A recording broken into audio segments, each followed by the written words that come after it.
Let's make sure it actually comes up. YouTube was being very strange.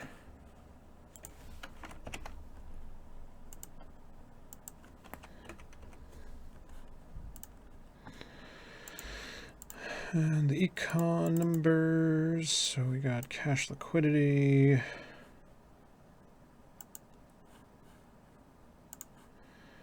And we've got that. And we're going to want that one.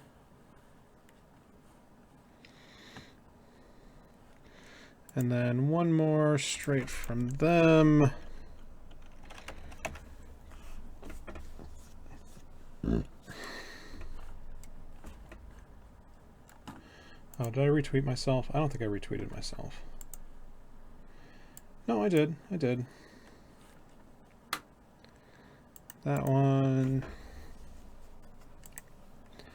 That one. That one. That one. That one. That one.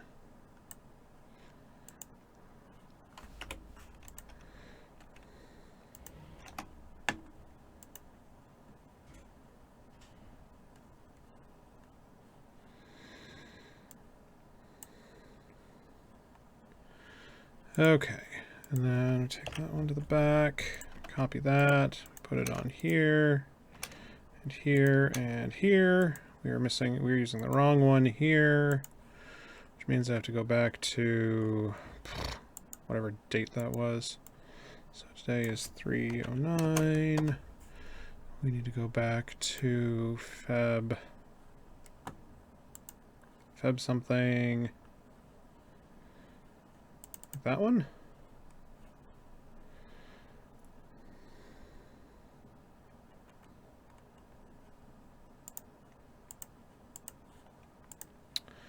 Nope, of course I don't have the thing on the thing. Why would I have the thing on the thing when I can instead get it from Google Drive? That one, Prosper logo, that one.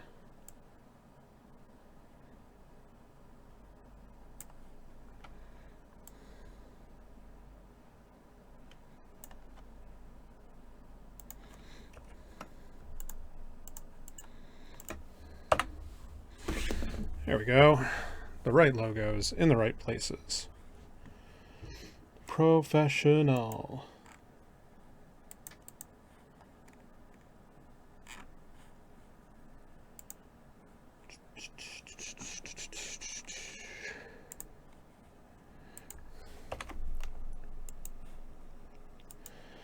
Let's finish putting together this week's plots.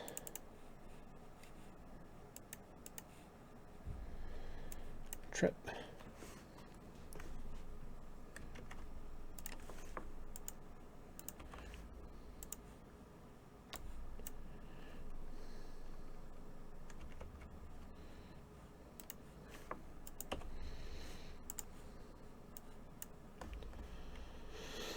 And pyrite. And pyrite.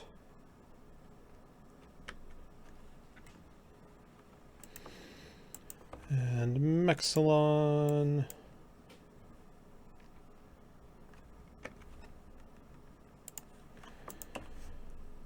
And Mexilon.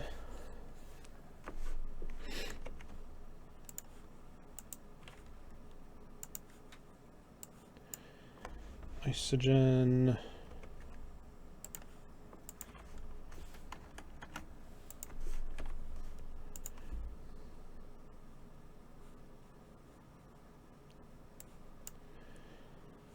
And isogen.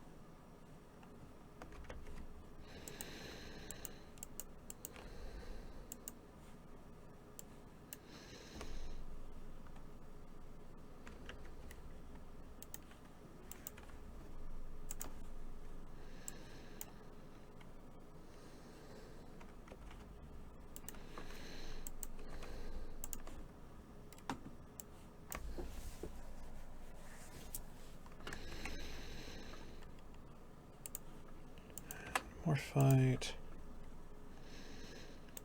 and morphite.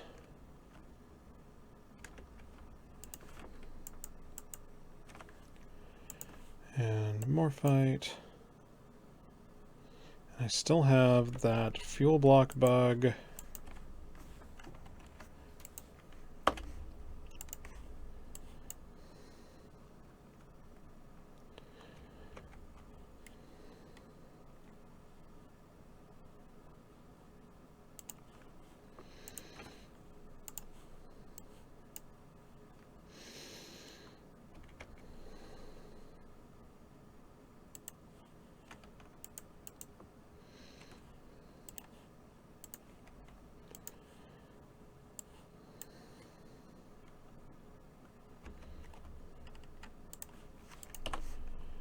Strontium and heavy water. All right, we kill that, we get those, and we get those, and we clear those.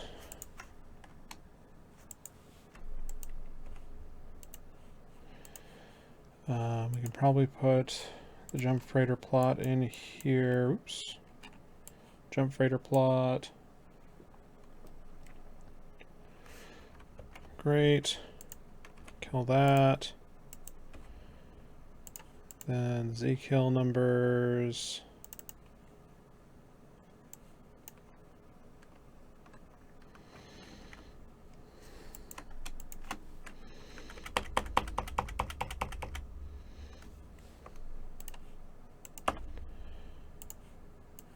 Systems.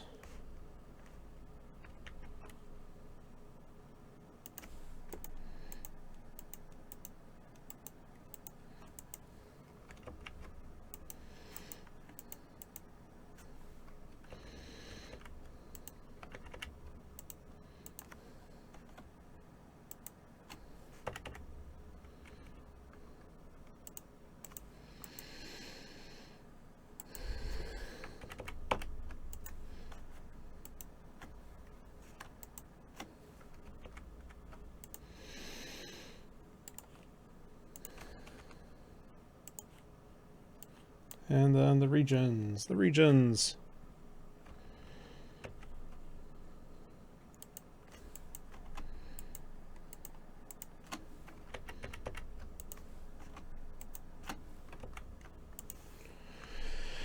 All right, that looks like a set of plots. The regular ones, let's go ahead and go through the special ones just to make sure we didn't miss anything.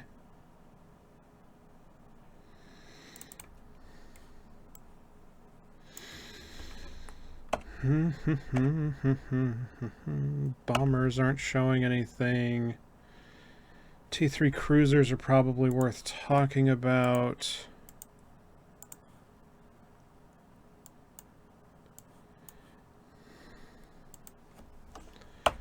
T3Ds, not interesting. Logis, a little interesting. And jump freighters we're already including. Good. Next, we need nitrogen fuel blocks.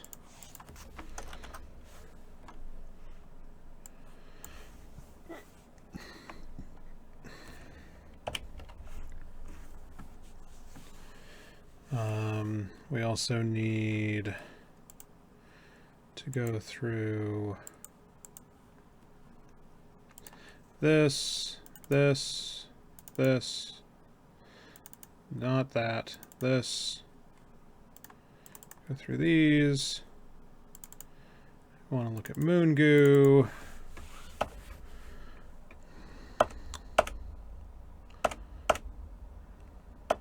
Whoa, dysprosium way down.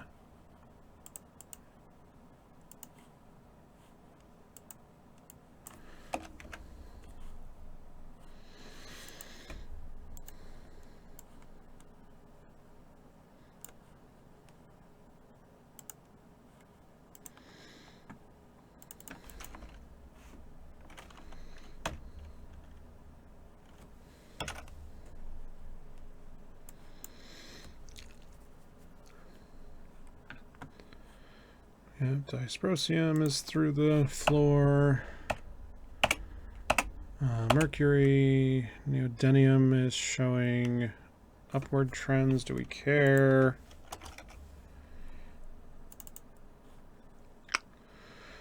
I think we care. It's going to be a long show.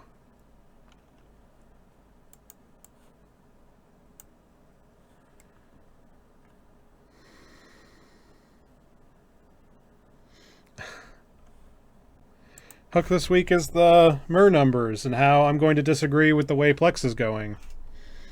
Don't worry, it's going to be interesting.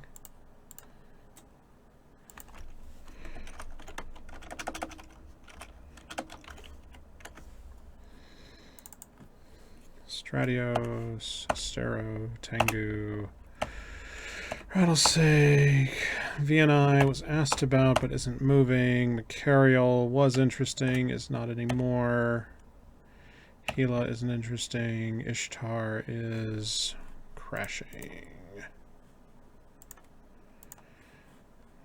Please, the right button. Ishtar. Right. Okay. Then that just means we got to go through one more group, and we've got a show. So rocket fuel is a little interesting, but too specialized. Caldari Navy signal boost amps. I don't think we care.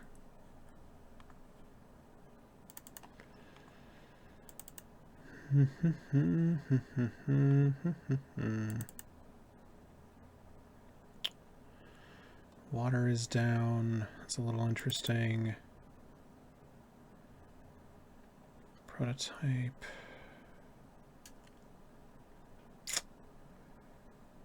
I don't think we care. Bellicose, we don't care. Mercurite is an intermediate, so I don't care. So is Hexite. Imperator.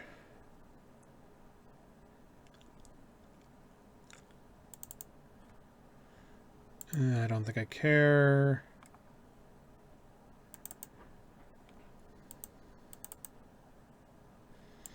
That is interesting.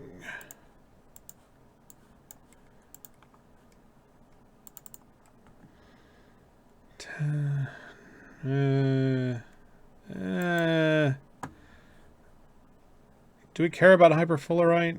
I guess we do.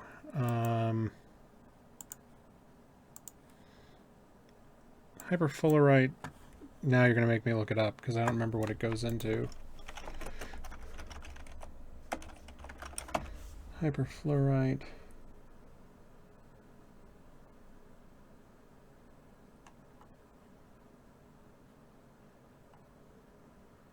Oh, no, I don't care about hyperfluorite. It's an intermediate.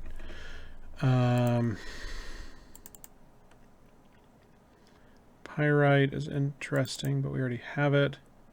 Cadmium is interesting, but we already have it. But robotics, we should include robotics.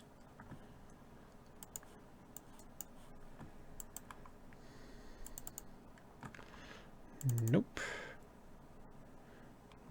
Nope. Oh, meat popsicles are still popping. Lechesis in the saber.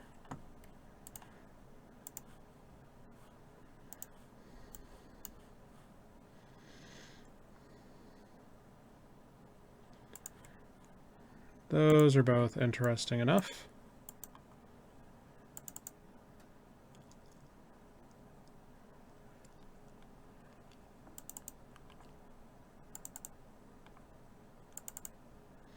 All right, I think that's enough to make a show.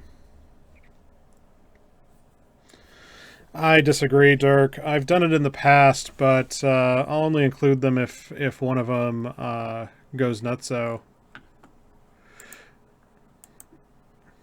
We already do a fuel build report, so I think we have enough coverage. I already give you an estimate on the raw materials and the build costs, so we're going to leave it there. So let's see. We've got, wow, we have really low turnout. Actually, we have very strange turnout. We only have 10 on Twitch, but 20 on YouTube. That's a little different.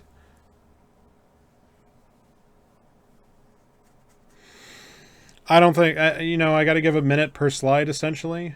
Not even. And I don't think it's worth the time. So,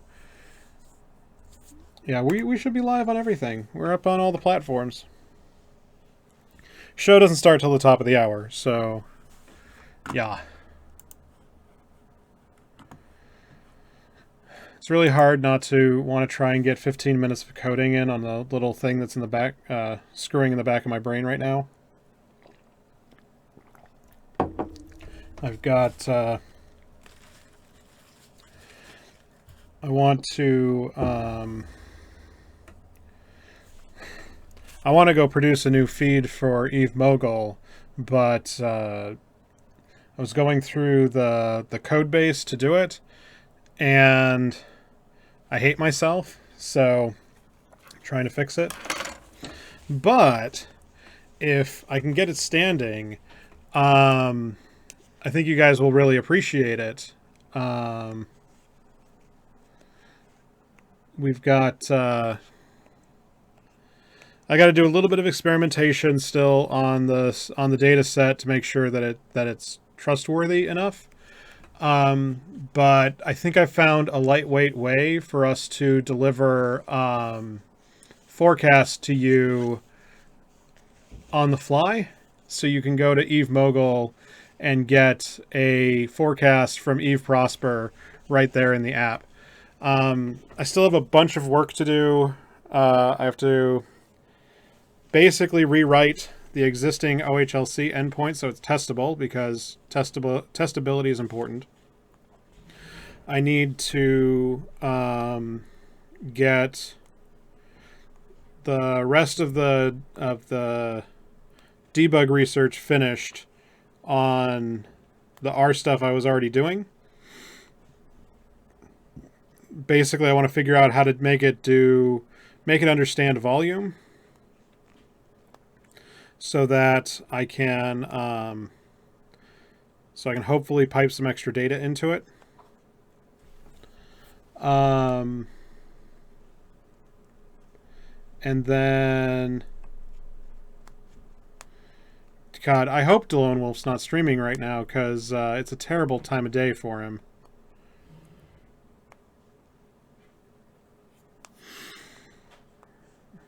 And then I have to figure out how to get you guys I might have to figure out how to get it parallelized, because if you guys hit it too hard, performance is going to be a problem. So I have opinions. I have things I'm going to work on. We should see where we end up. I have high expectations, but I've got like 3 little stubs going on right now, and I need to just power through them. Except I'm being all try hard to make sure that they're good instead of hacky, because hacky is expensive.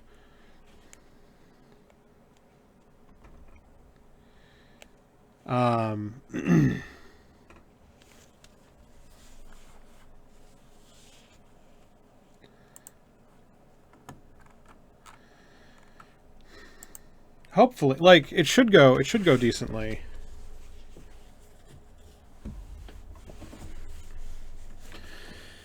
I have high expectations. If I can get the rework done this weekend, like, I should be damn close to finish this weekend if I focus on it.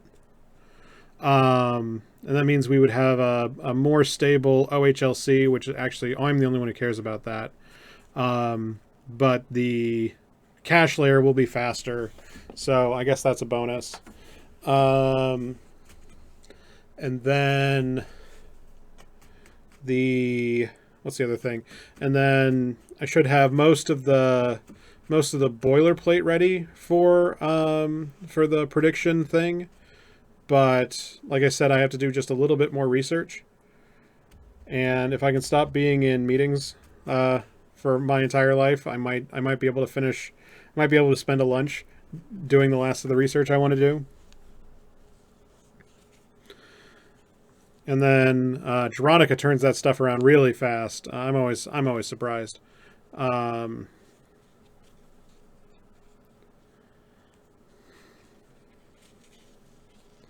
then we can actually have a we can stop having these I was kind of pissed off. I forgot who launched this week. It was like Eve.markets or something.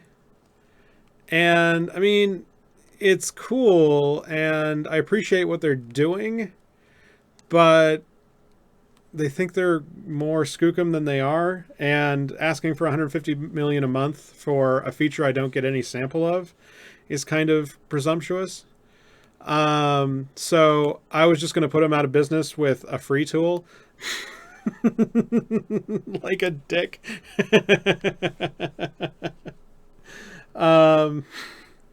So I can finally get my squiz patch, essentially. Because I don't care about I've earned enough money personally. I'd rather unleash a game breaking tool that's legitimate for free, because that's way more entertaining to me. That's worth it to me. But I might be too far removed. And I'm wondering if any of the people who keep complaining on episode 86 are actually tuned in tonight. If you commented on episode 86, you should wave in the chat, because I'm getting really tired of being mansplained to all week about how I don't know how to present. Like, that's just your opinion, man. I'd be fine if it was just one guy, but I got like 12 people trying to mansplain to me about how to, like, mansplainy toastmastering, and I was just like, fuck you. We're almost to episode 90, and I don't need... I understand exactly where I'm fucking up. I have this whole show is formatted a certain way, and you know what? It's not changing. I'm sorry. I'll work on the thing just because it's it's good for me, and I should work on it anyway. But like, fuck you. And frankly, if it pisses you off that much, if you're really, really mad and triggered about it, then absolutely go to DeLone Wolf's show. He does Eve Talk. I think it's on Saturday or Sunday night. And his presentation style is top notch, like A+. He and I come from two completely different camps on the way we analyze Eve, and I'm more than happy to... Like, I started the show to compete with him because, I wanted to do it one way and he's doing it another. And I especially like it when we don't agree, because it's kind of fun to figure out why we don't agree. But, like, if you're really that triggered, DeLone Wolf is the guy you need to be watching instead of me. And I'm sorry. Thank you for stopping by. That's just the way it's going to have to be.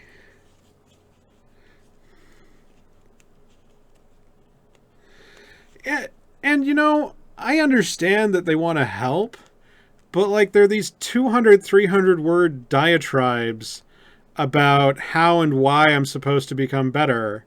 Like, they're super mansplainy. And it wouldn't, like, I get the trolley, like, tweet length one that's like, every time you say, I want to go kill myself. Like, fine. It's YouTube, go for it. But like, I got these little essays about, well, you'd get more of this stuff and it's more important to do this thing and it's very thing, blah, blah, blah. Like, okay.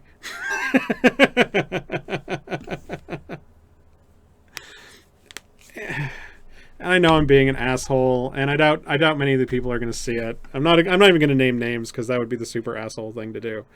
But I got them all last week. Some episode 86 got shared somewhere, and I wish I fucking knew where. And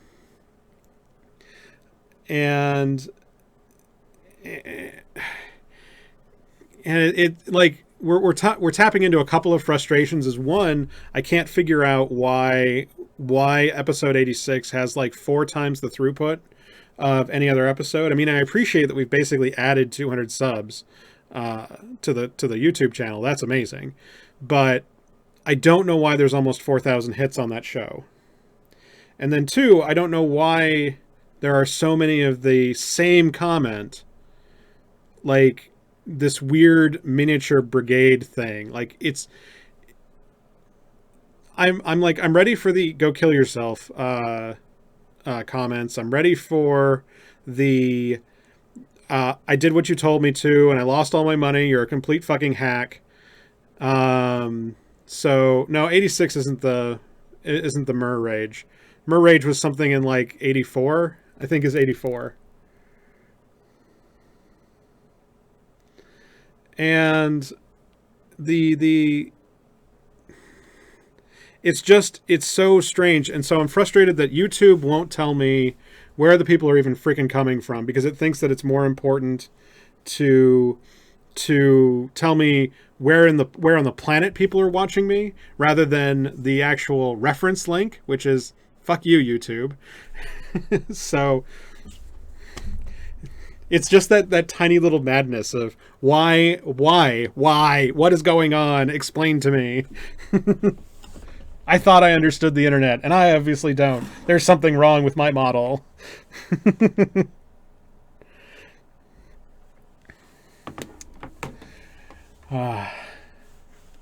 All right, so we're just a few minutes before the show, so let me go ahead and go into the pre-show blurb. If you are just tuning in to us for the first time, welcome to the show. We do start at about the top of the hour. I'm probably going to be a little bit late today. Let me not spring my mic at you guys. So let's see, the show runs about 45 minutes. We don't tend to answer questions during the show unless I flub particularly badly, and I'll get something from you guys if I eat shit particularly badly. So do feel free to be active in the chats. We are streaming both live on YouTube and Twitch, so I am watching the chats. I just don't tend to answer questions during the show live because this is going to go basically straight to YouTube after a really quick edit. So I got to thank Christopher Mellon one more time because he is our editor now and he does an amazing job. If you guys enjoy the edited show, do send him some love. And then after the show, we'll do a 30-minute Q&A. So feel free to put your questions in. We'll get to them eventually. And you guys can ask whatever questions you want, no matter how silly or dumb they are. They're not dumb. How dumb you may think they are. I'm more than happy to answer them.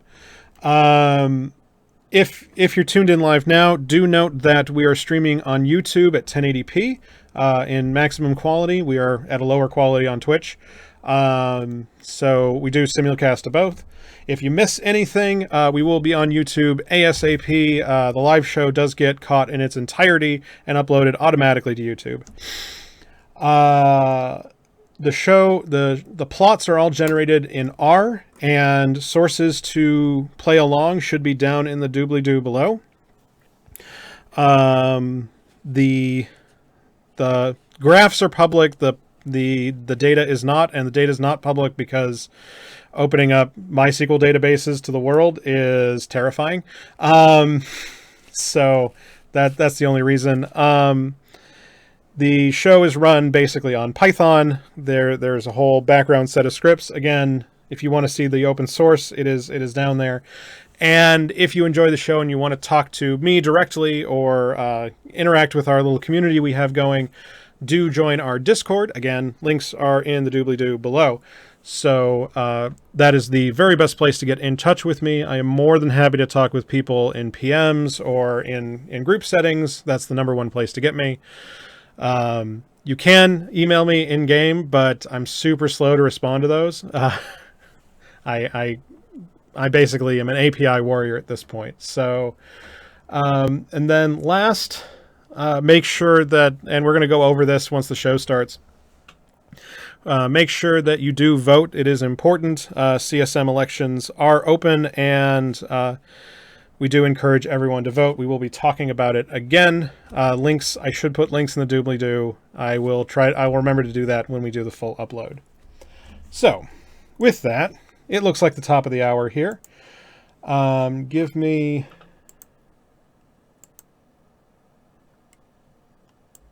What the fuck? Oh. Okay. Let me press a couple of buttons to make sure I've got everything in its place, doing its thing. That button. And we will start the show in just a sec.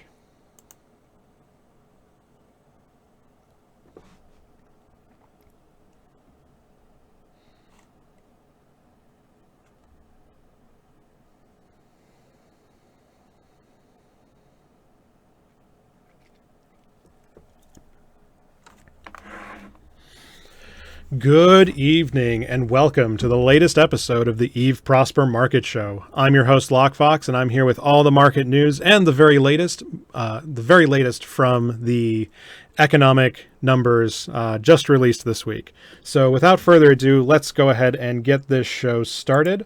Again, we're going to start on the wrong camera. Again, we start where we usually do, talk about some quick show news just at the top here. If you want to catch the show live, we are live streaming on both Twitch and YouTube every week, Friday night 0400, Thursday night US time. That time may be subject to some changing in the next couple of weeks. Looks like the time change is coming up, so it should stay 8 o'clock Pacific time. It may move in-game time back to 0300. I just don't know when.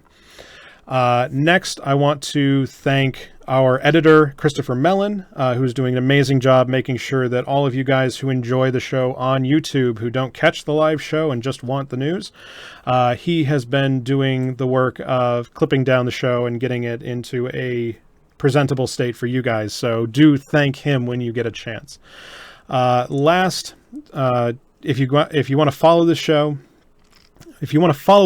all you got to remember is Eve Prosper. That'll get you to Twitch, Twitter, YouTube, and our blog.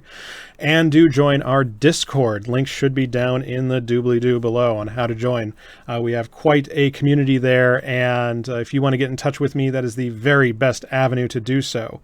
And then very last, before we get started, I do want to put a big shout out to our patrons. The patrons on patreon.com/EveProsper do keep this show free and on the air week after week.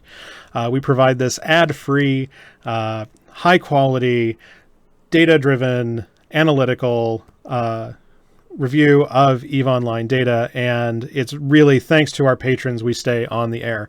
So if you can give even just $1, it goes an incredibly long way in keeping this show going week over week. It keeps us in hardware, it keeps us in software licenses. It makes this show possible.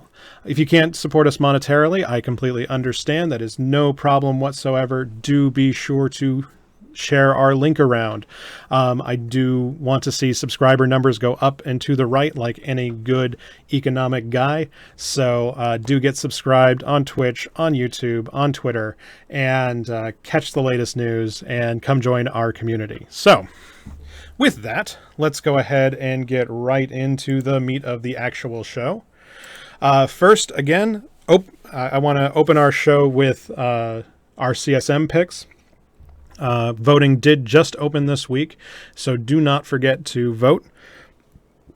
Also, remember that with single transferable vote, that means that your you should be able to vote your heart first and vote your brain second, essentially. So if there is a candidate that you absolutely positively love to death, no matter how far their chances may be, do be sure to put them in the first slot, because it's the only way they're going to have a breath of a chance. So with that, I want to go through our picks for CSM this year. First is Roden. He, if you would vote for me to do economics at CSM, Roden is the guy to go in my stead. He was writing for the Neocom. He's been running a loaning program that is extremely lucrative and successful. He really knows his stuff, and we support him. If you'd support me directly, you should support Roden. Number 2 in our slot is Commander A's. If you are a generalist, if you are a jack of all trades, and you're looking for somebody who can cover you, who isn't just nullsec, who isn't just lowsec, who isn't just a pirate or a ganker, Commander A's is kind of our catch-all candidate. He is quite active in the community, and he has been a real asset in being able to talk with people and meet with people and really do the groundwork required to run a decent campaign. So we do support Commander A's, who is tuned in live, which doesn't hurt. And then last but not least is Erika Mizune, who, if you are in an accessibility camp, she is definitely the candidate to look at if you're looking to add more accessibility, small things to Eve. Also, she is incredibly versed in the industry mechanics and is definitely an asset on that front. So these are all very good industrial candidates. These are all good high-sec representatives, in my opinion. I think these guys all represent the sort of audience that we cultivate here at Prosper, and I encourage you to put them as high on as high as you can on your ballot, because again, those top slots are extremely valuable, and even if it's a long shot, it's best to vote your heart first and settle for the expectation later. So with that, I'm going to go ahead and move into Plex, which, before we start, I'd like to thank everybody who says they just skipped the show news to get right to the Plex. That, hi again. Do be sure to support us on our Patreon, and do be sure to join us on Discord, and do be sure to get subscribed, because that show news section is important and it's part of the show, so deal with it. With that, let's talk about Plex. So, Plex is going to be really interesting this week. It has been on the top of my mind since the economic numbers came out on Monday, and the expectation I had was that we'd be still pointing down, but if we go ahead and zoom in, it's not going to be really obvious on either of these plots, but Plex has been spiking up today. It's shown some real movement in the last 24 hours. Unfortunately, the way that these graphs get pulled is that last 24 hours can be a little bit hard to get into these candlesticks. If we zoom all the way in, we can see that we're really getting into a shortage of available Plex here on the market. So that's causing the prices to spike. Now, so this is the part I'm a little annoyed with, is that we broke out of this 105, 107 band, and then all of a sudden my mailbox is full of, Plex is on a runaway, it's spiking, oh my god, it added 100 million. Actually not even, it added 50 million.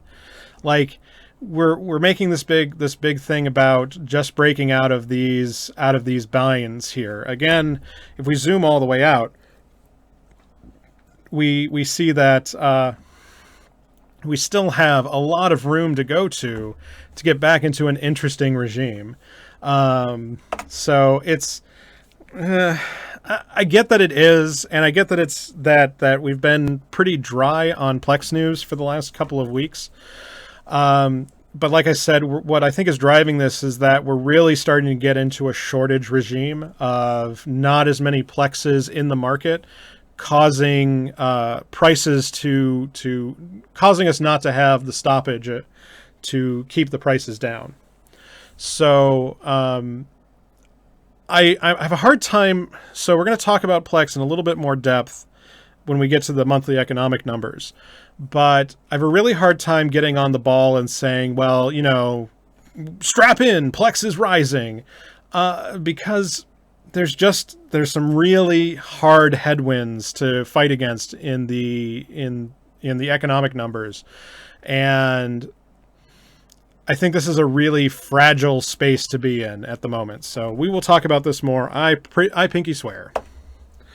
Zooming in on the RMT markets, again, nothing unexpected here. We're seeing skill extractors keep pace with the Plex market. We're seeing it lag a little bit more than usual. We usually see it lead. So it's down maybe 1 or 2 extra percentage points than it should be. So if you were holding on to skill extractors as a Plex hedge, I would be waiting for this weekend to see when they overshoot again, because you should be able to get like plus 2% for the ARM essentially. Next, skill trading. We're seeing the margin start to shrink, but we're still seeing really, really healthy overall margins, where you're still making 850 a skill point essentially, and this is still a really great margin for your skill trading Plex, your skill trading points. I mean, we're talking about we've gone from a 300 ISK per skill point margin to a little less than maybe a 250 ISK per skill point margin, which is still really generous. It's still free money. As long as we're above the dotted line here, it's free money, so there's nothing really to worry about there. I was actually kind of expecting prices to rise a little bit, to be completely honest, and with the Plex rise, if that stays sustained for more than 2 or 3 days, we should see the prices start to come out of we should see that reflected in the skill injector market. I'm having a hard time saying that we'll get to 700 million, but we're still a little bit on the short side. This is basically equilibrium. It could get a little bit higher, but I don't think this is a really great speculative opportunity in the next 10 days, essentially. Moving on to market indexes, where we're going to talk about the monthly economic numbers along with the ones we track. First, we get into the net trade. We can see the big hole that Burn Jita left in the market. Again, that is reflected in the normal market here on the red, yellow, and blue, but not in the RMT markets where things stayed completely steady. So it's interesting to see the material market contracted as hard as it did.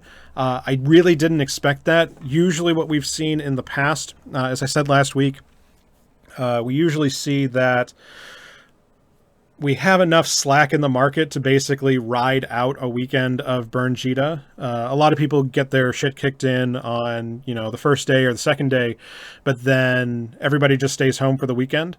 And what we ended up seeing was a much more successful than average Burn Jita, where there wasn't a lot of slack in the market to pull. And we'll get into exactly why here in a couple of slides. But we are back to regular levels, if even just a little bit higher in this post Burn Jita regime, because we're seeing the pent-up supply come rushing back into the market. So we'll be watching that over this week. Looking at total destruction, again, we can see just how productive it was to be in Burn Jita. We saw 1.5 trillion ISK destroyed that weekend. Not all by goons, of course. I think they can count like 20% of that. And we're back to almost regular levels. We're a little bit weak coming into the weekend, so that's a little bit weird to be expected.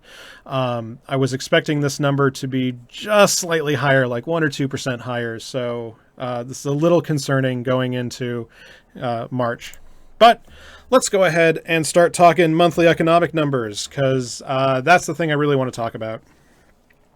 So back in October, I had said that the the mining changes were going to cause a liquidity squeeze. And a bunch of people just sort of looked at me with blank expressions, being like, the fuck you mean liquidity squeeze?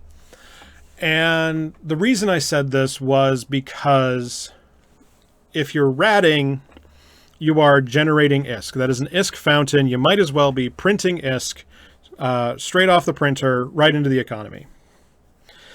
So there's ISK fountains like ratting, and there's ISK sinks like taxes, right? So you're printing money into the system. So let's say that mining becomes valuable as a nullsec activity. Let's say instead of putting the effort into ratting, you can mine 60 or 70% of the ISK per hour and have half or a quarter of the risk thanks to the panic button and thanks to using cheaper ships and all the mechanical changes that were coming in Ascension.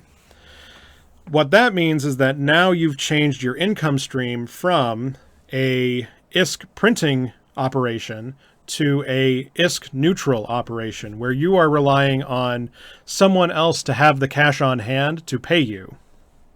This is fine. There's nothing wrong with cash neutral operations. That's part of the economy. Every industrialist is essentially running a cash neutral operation. So that I expected to cause a liquidity squeeze. Now, and by liquidity, I mean cash ISK on hand. That's exactly what we're looking at here on the top graph. Number of ISK available to spend out here in the world. So as people move from ratting into mining, we see that their income stream becomes neutral. In fact, it's very slightly negative thanks to taxes and trading and other fees that come along with trading. And that means that to pay me, you need to find somebody who has the cash already. It doesn't need to print the cash. And so that means the cash is going to end up getting slightly burned out, if that's fair enough to say.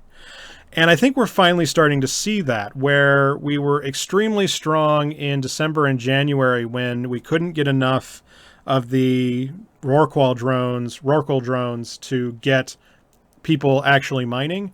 And then we saw huge pushes in February up to the dev blog that was released, not the dev blog, there was a forum post by Fozzie explaining the changes.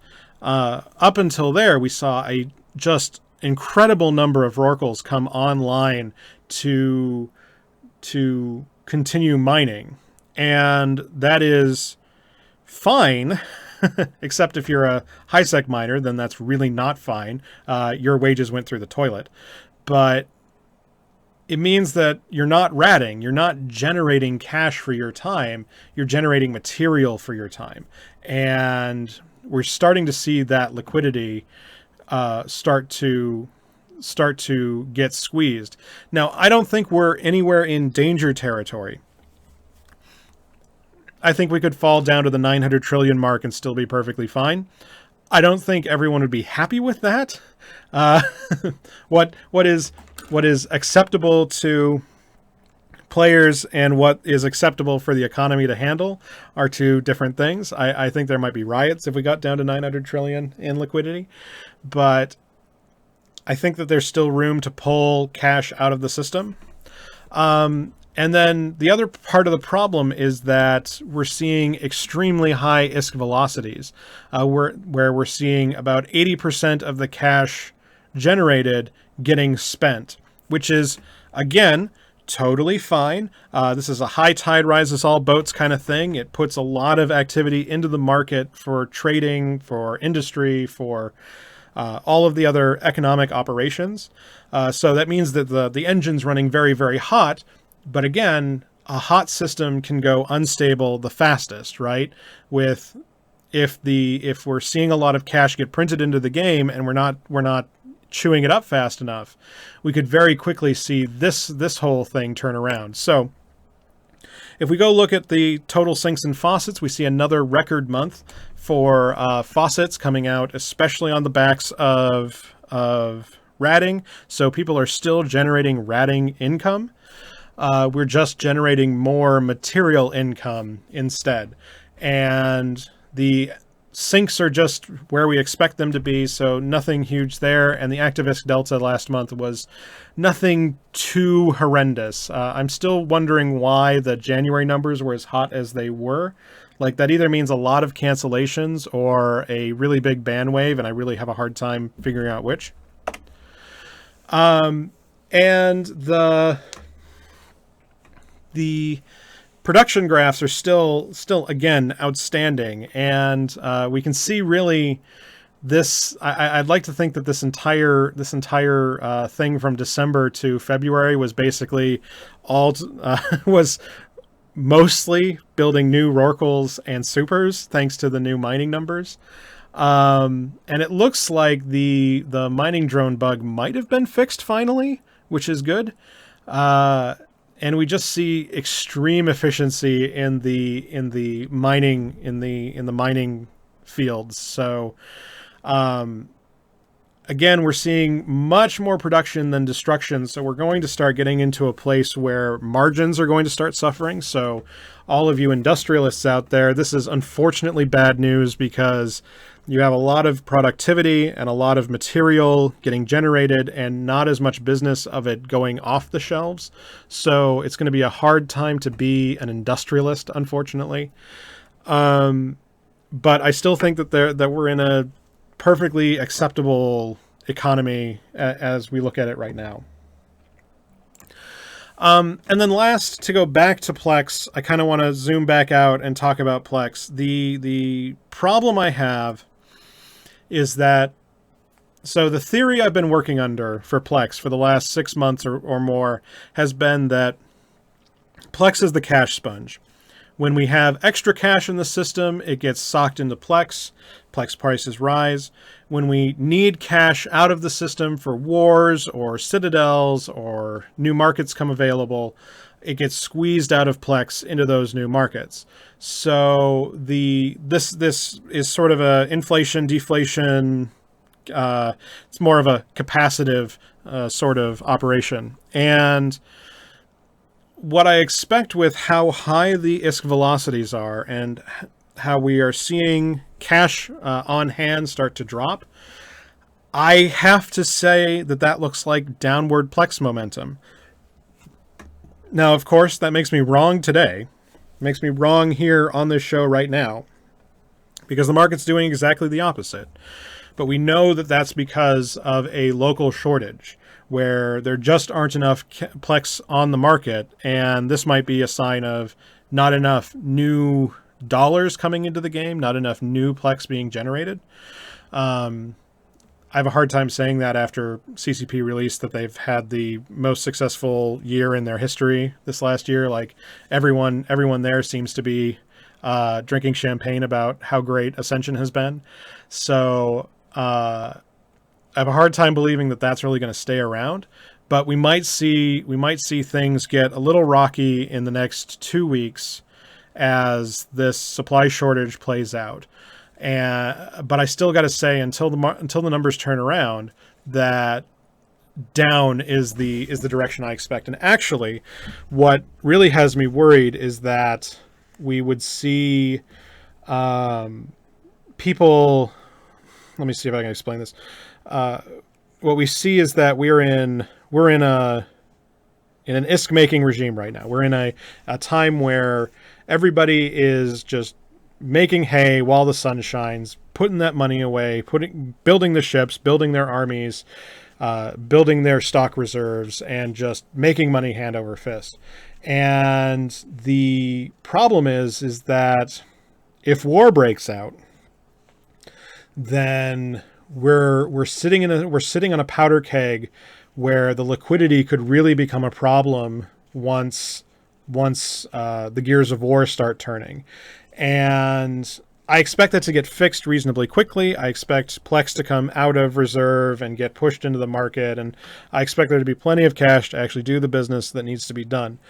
But I am a little worried that we might see a cash shock if the moon changes come out and a big buy-in starts to happen, or if people are going to start mobilizing to go take new spaces because the new resource curses are going to get reshuffled.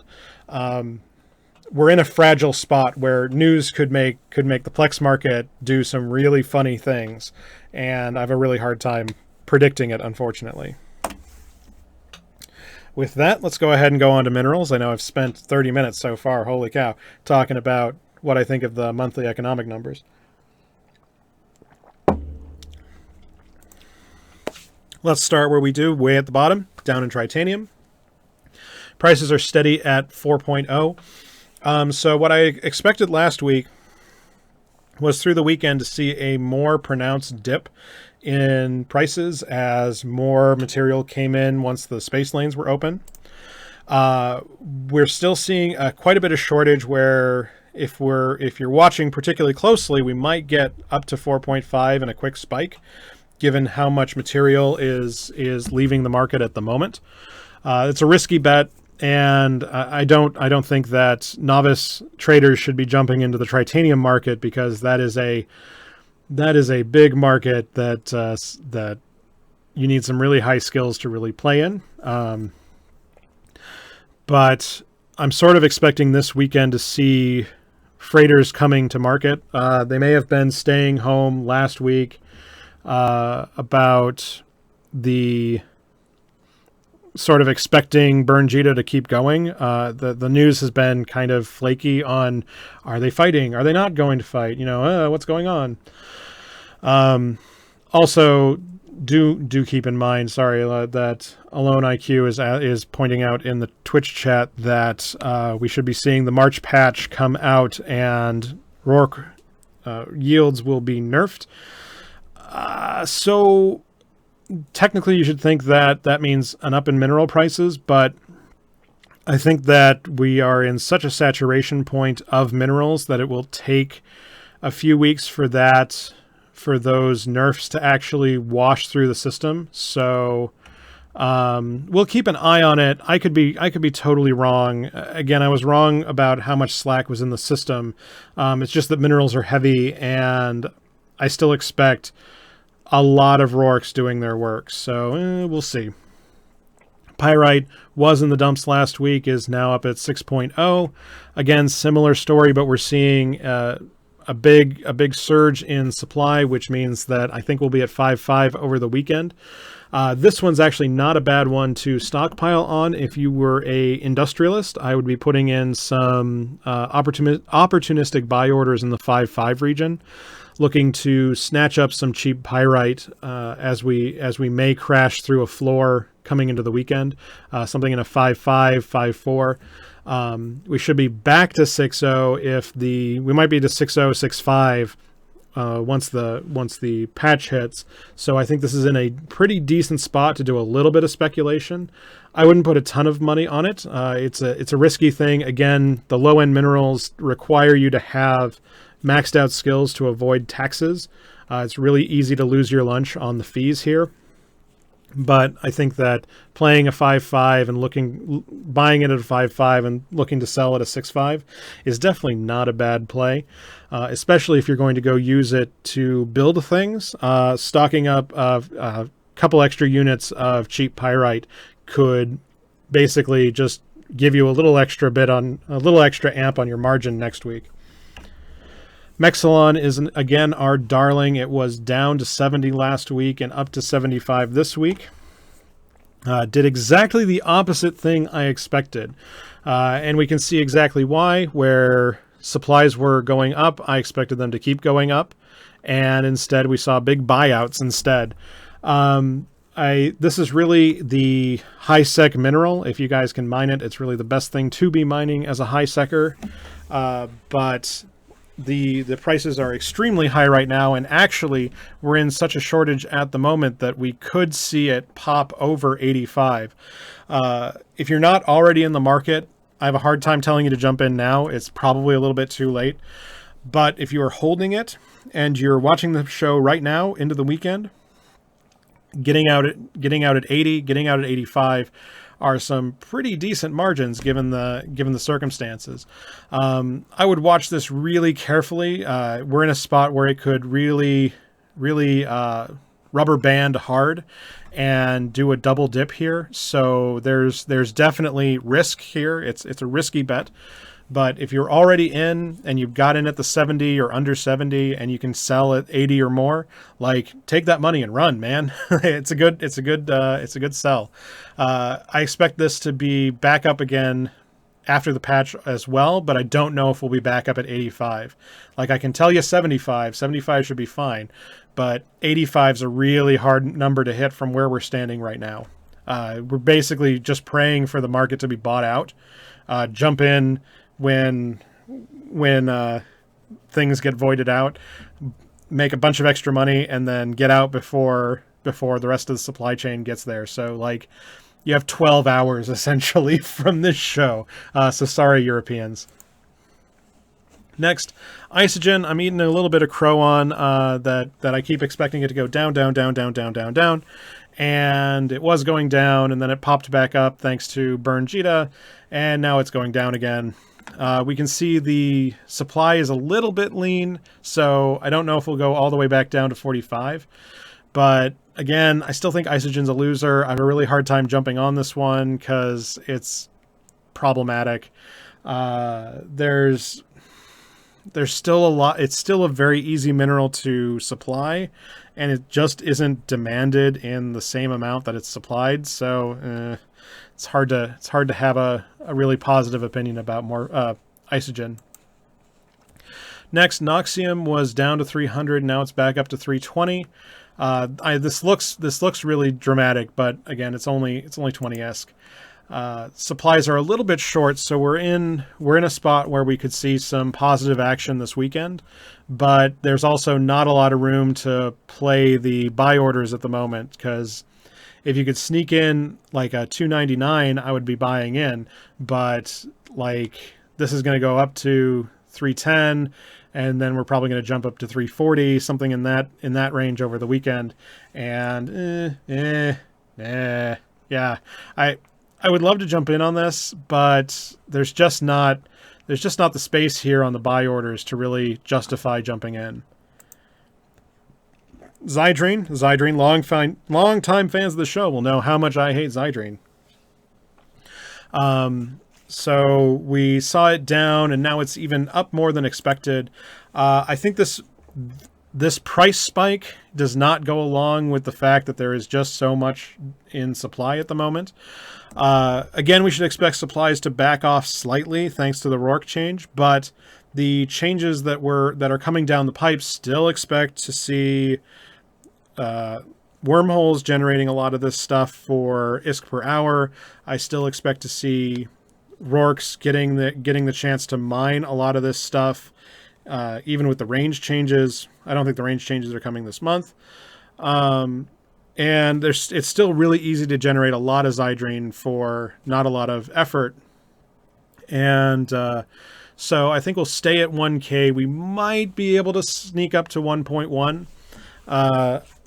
I mean, it's not a bad bet to do, given the spot. Like, if you can get a 990, a 950, maybe if you're playing from a Citadel, the chance to jump in and aim for 1.1 is not bad. Like, you could probably hit it by FanFest, but it's risky.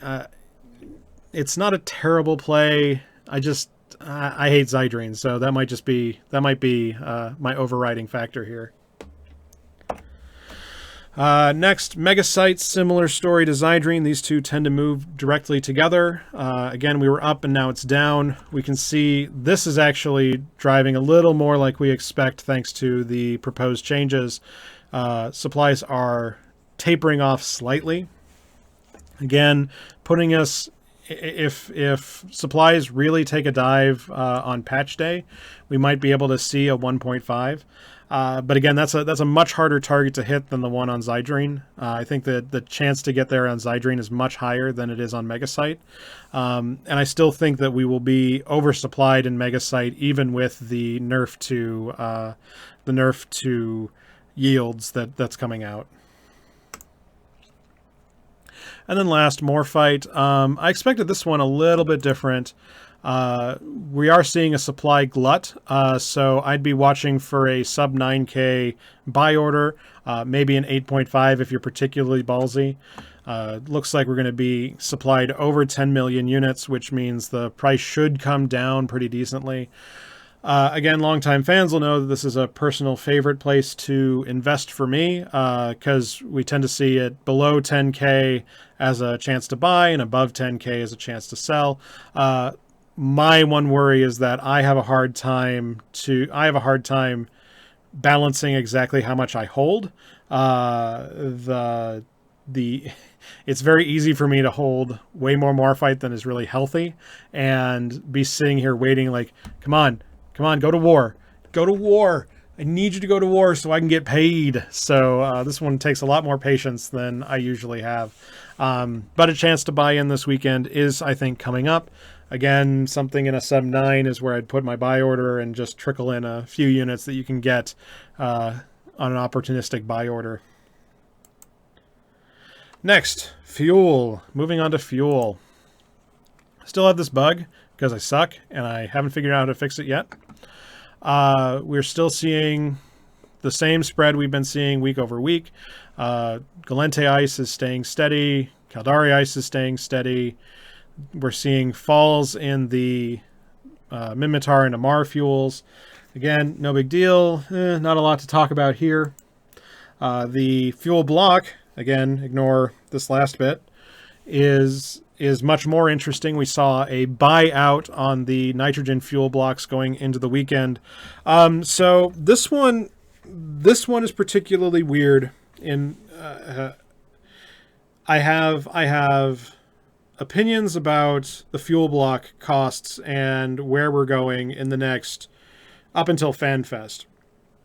So there were leaks this last week that the new mining outpost changes that are proposed are really bad news if you are a moon miner or a moon reactor, because they're basically saying the moon reaction chaining sucks, and we're just going to drop it for traditional industry. And that means that there's a lot of POSs out there doing work that are going to go offline as soon as the new structures show up. And everyone's going to go transition over to blueprints. And I kind of hate this proposal because it doesn't give a lot of space for... it kills an industry, right? Like, it kills the low attention, high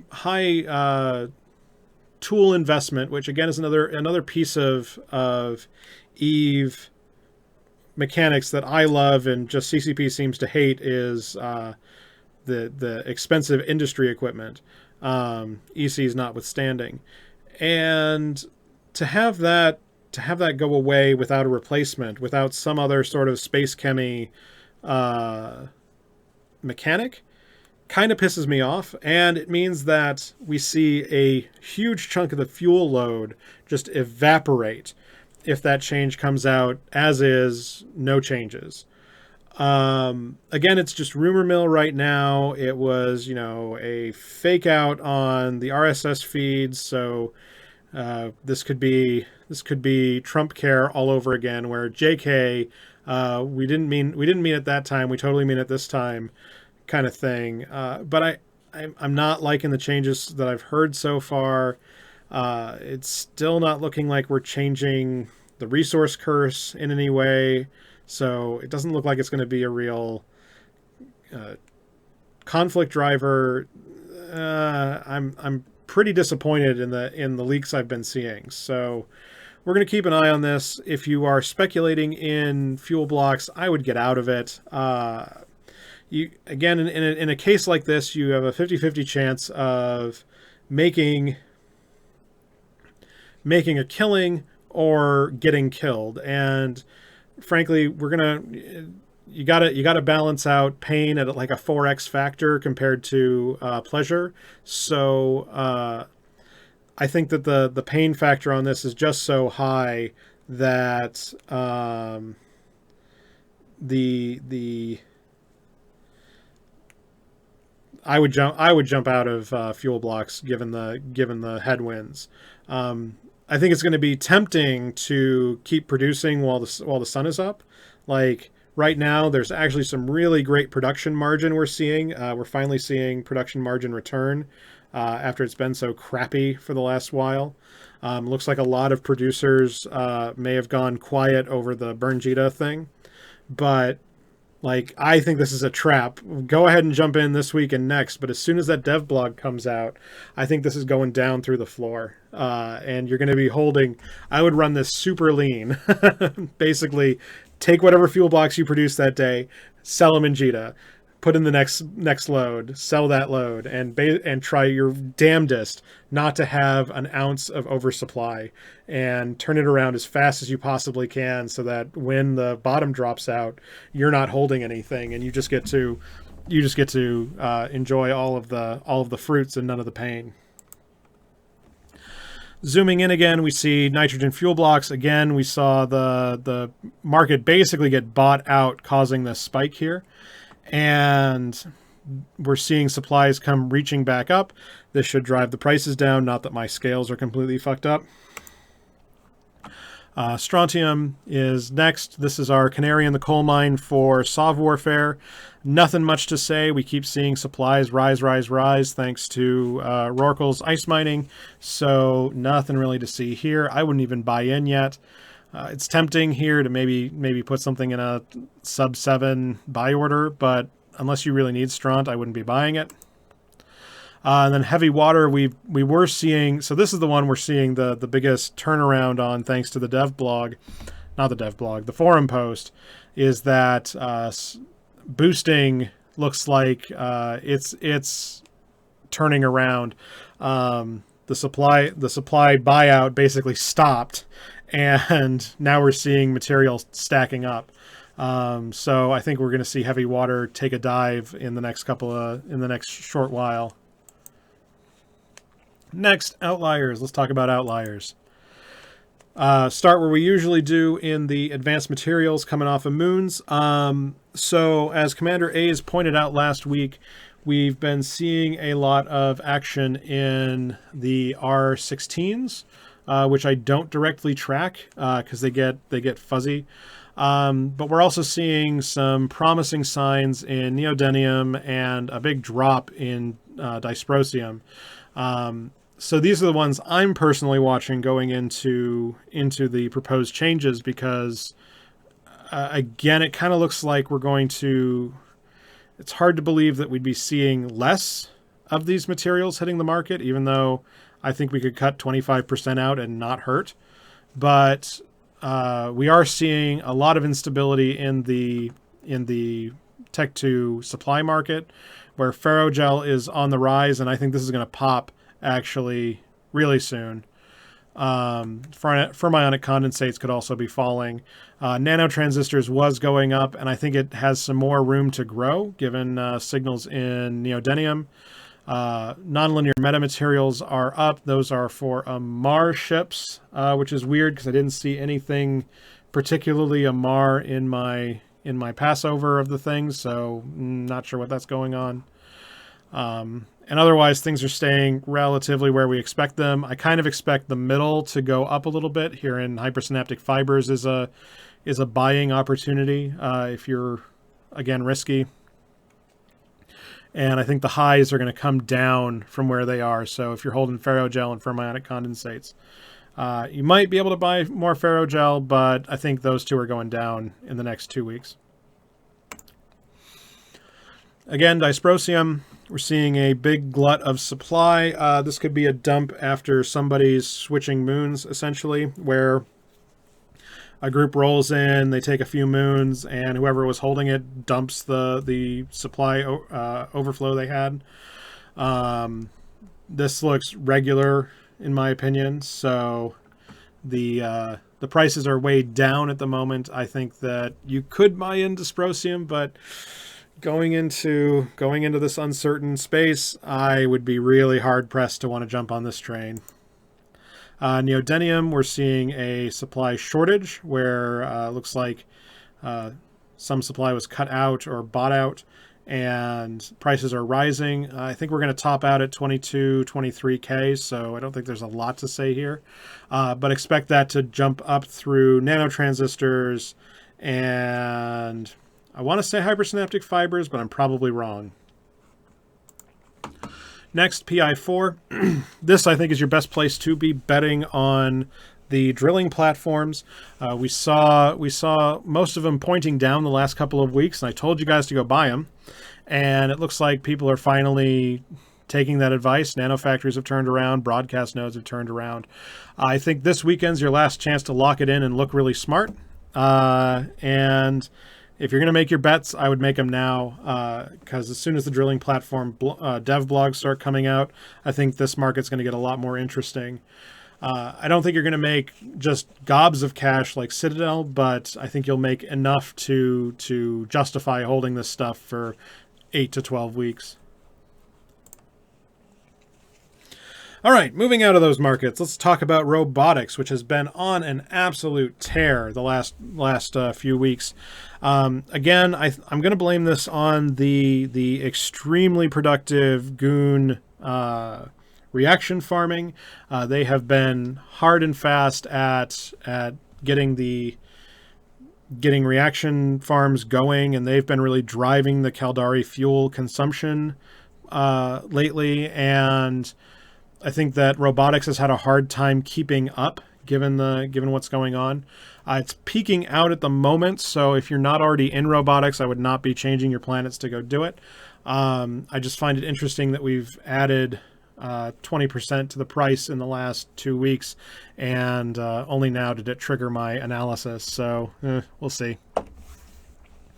Another one on the rebalancing block is T3 Cruisers. I heard murmurs about the Tengu, but I haven't seen any details about them yet. This would be a decent chance to be speculating here. I'd be really careful about the Tech 3 material markets, given the way they are right now, and given the chances that things will get much cheaper. But you have the opportunity, for instance, on the Loki right now, and maybe the Legion, and maybe the Tengu if you're timing things correct, to play some of these bounces as proposals come out and the theory crafters pick a new ships. You might be able to get in before the prices drop thanks to the drilling platforms. Next, big dive in Ishtars this week. Supply chains are very hot. It looks like there is just more suppliers than actual buyers at the moment, and we've seen a basic doubling in supply at the moment. Not sure what exactly is going on. I have a hard time believing that the Isktar has really fallen out of vogue that hard, because I don't think that people can jump into Rorks and Ratting carriers this fast. Like that's a really fast turnaround, given the way things go. And I'm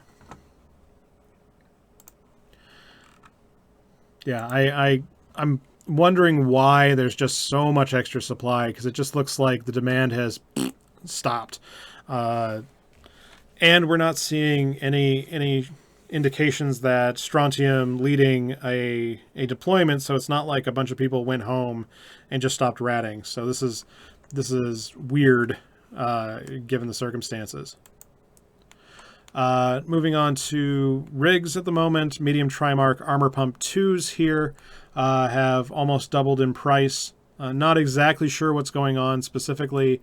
The market volume is a little bit up given the circumstances, but not enough to really drive this. And when I went through the material markets for this, they didn't look particularly interesting. So I don't know.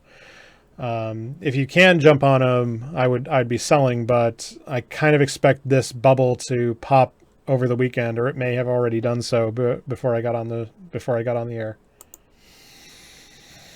Next, sabers are still hot. So I talked about these last week, that I missed this spike and this spike. Again, we're not seeing the words. We're not seeing the engagements that we'd expect to see a lot of sabers dying on. There have been some onesie twosie operations where, you know, two parties are sort of just kicking at each other without going into all out war. But we are seeing the prices spike, which is just strange. It looks like we just might be missing 2 or 3 producers from the market. I have a hard time telling anyone to change into this market because these sort of spikes, it's really easy to say 1, 2, 3 is a pattern, and then get completely screwed. So I would be really careful, but it might not be a bad chance to make a couple of cheap ones. Oh, well, you got to wait until I think the metamaterials were hot, but jump in and aim for what's that, a 60 million sort of price tag. Next, the Lachesis, again, really hot. This is a really thin market, though. So, again, my warning here is that if you're a producer and you see the Lachesis numbers, don't jump on it. You're going to see a crash come over the weekend as the supply chain gets doubled and the prices are going to fall through the floor, and there might be a chance to buy up a couple of the extra cheap ones, but this is not the chance to jump in. Warning, don't do it. Looks like there's just a weird buyout, and what usually happens is that everyone looks at their spreadsheets and goes, wow, Jesus, I can make so much money, and then they jump all in and then it crashes. So avoid it. All right, moving on to our prediction review. I think we only have one this week where we talk about jump freighters. Again, we expect the Anshar one, thanks to Burn Jita. A bunch of Anshars did die, and looks like a bunch of people had to go buy them, which my heart goes out to you. That is a big loss to be cashing out 8 billion-isk, thanks to losing your jump freighter. I feel you, man. That completely blows. I've been there. It's not fun. I understand. The thing I find interesting is we see such a big buyout in Anshars, basically adding $1.5 billion to the price, and not a similar move in Reyes, which are technically slightly bigger. They're not bigger by much, and I understand why a bunch of people have Anshars, but I thought that Reyes were more popular than they are. So a little bit weird that we don't see the billion-esque premium here on Reyes instead. And last, but certainly not least, let's get into the violence report. Start with our active ships. Nothing incredibly interesting this week. We're still seeing the Tengu and Vexor Navy issue leading the counts. We're seeing a lot of Rorks dying, which is great to see. We didn't see jump freighters jump into this, so it makes me wonder if I've got a bug. Like, we should be seeing Anshar on here still, but bugs are bugs. Next, active systems. We see GE Tech 8. Thank you, everybody who pointed out that was Brave and I think PL kicking each other's shit. Not a lot to report this week, unfortunately. And similar for the regional report, we saw some action out in Catch, but we're not seeing, and it looks like some big stuff died in Catch, probably some Citadels, but we're not seeing a lot of action this week. So I'm hoping we start to turn that around and get a little bit more action coming into the spring, because things are getting a little too quiet for my liking, especially how industrially productive we are. We're going to have a real hard time for industrialists to get the margin that they need to keep working. So we'll see. And with that, I'm going to go ahead and end the show here. I want to thank everybody who tuned in live. We had a great turnout this week. Looks like a little over 50. 50, wow. Quite a turnout this week.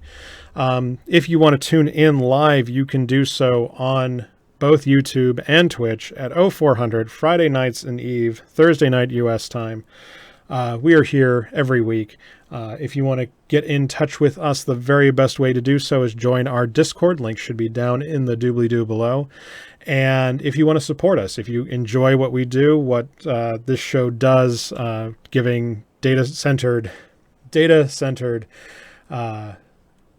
economic reporting, that takes a lot of work from me. It's a lot of work to keep the tools up to date and develop new tools, and we can do it thanks to our patrons. They keep this show ad-free every week and keep us in software and hardware, and even $1 goes a very long way here. If you can't support us directly, I completely understand. That is absolutely no problem at all. Do get subscribed, and do share the link with your friends.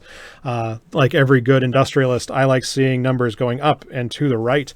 I want to thank everybody who tuned in live, and I want to thank the community team that didn't nerf the monthly economic numbers. Thanks again, Dirk, for reminding me to do that.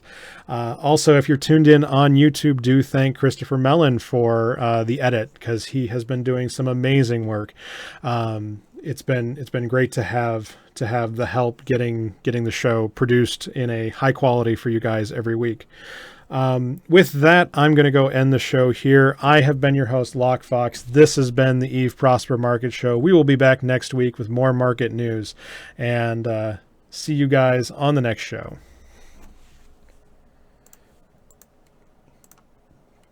That's a show. Okay. That button.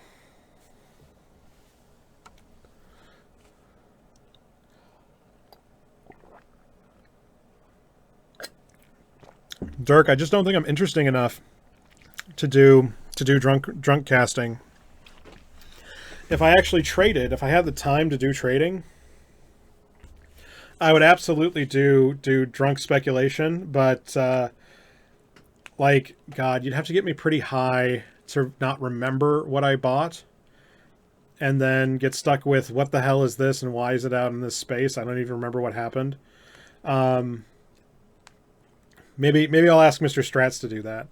I just don't think I'm that entertaining drunk. Like, I understand the draw. I don't. I think I'm just gonna go to sleep if I'm drunk. Let's see.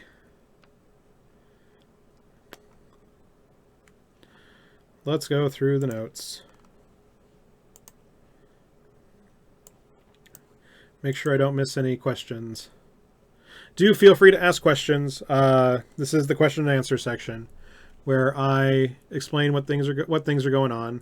The Gaius Marcus, I hope you got your answer about burn Jita.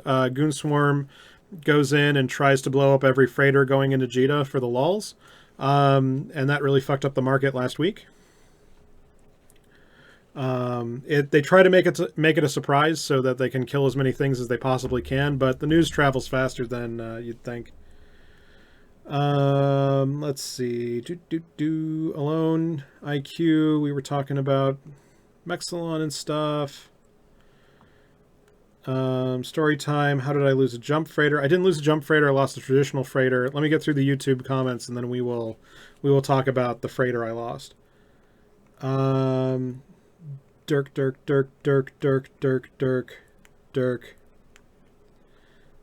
and A's. There we are.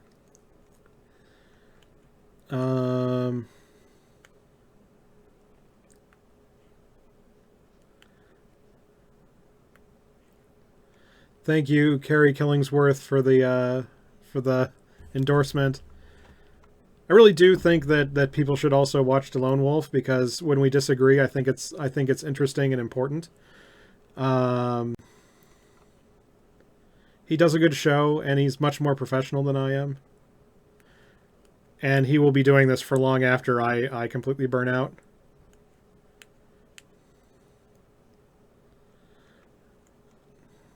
Durker Derbs. Durker Dur.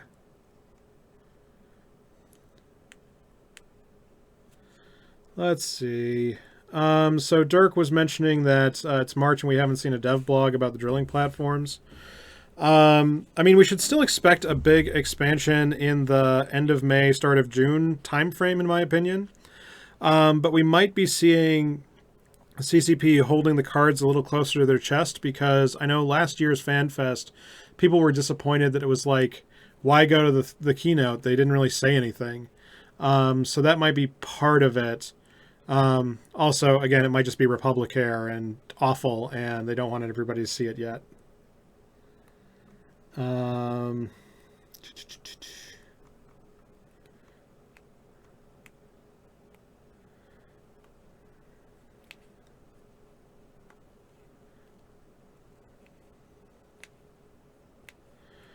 All right, so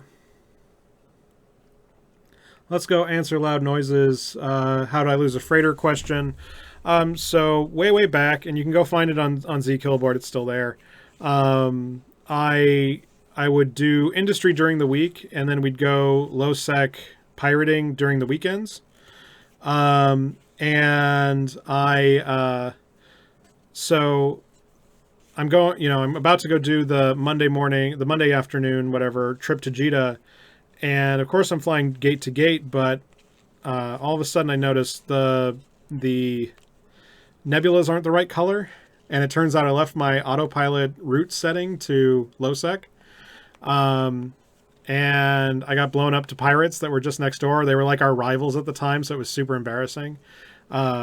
I think I lost 8 billion at the time, but inflation has inflated that to 10 or 11 billion.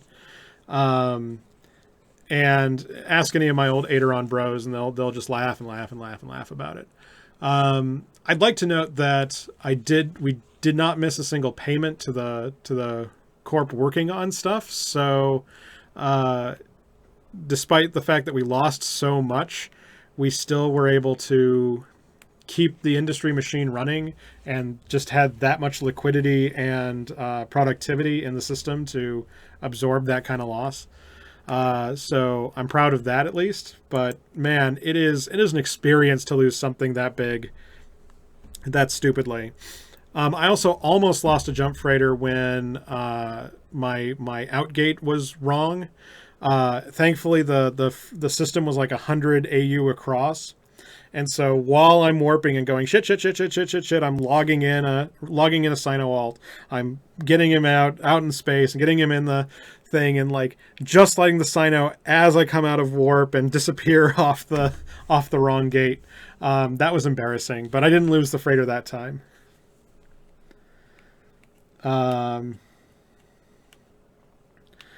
So Bobby is asking if you're going to make travel scepters for your corp, should you buy now or hold off the drilling platforms?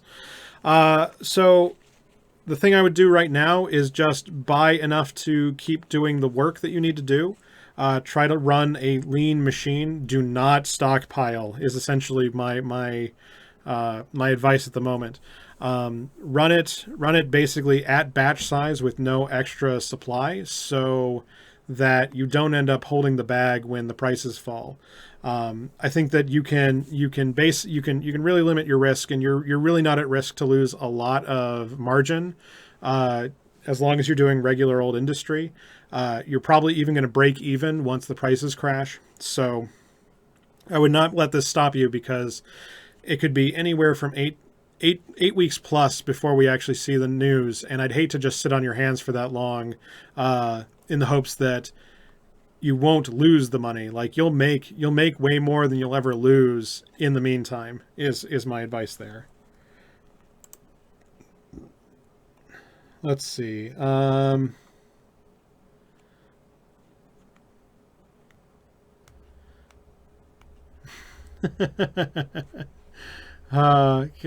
Competitive drunk trading, man. Drunk technical analysis would be pretty funny. I should work on the tooling to do that. That'd be pretty funny. So Dirk asks, I'm looking for announcement and eventual release of drilling platforms and moon mining processing changes. What's your view on the timing? So I don't think that the timing is strategic. Is that like it's only strategic in what is the summer release going to look like? I think that's 90% of the thing. I don't think that there's any screw this nullsec thing or disrupt that group sort of thing going on.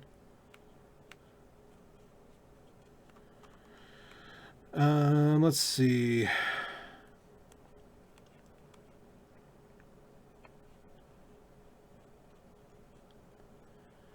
Any more questions, or am I just going to rant about Python problems?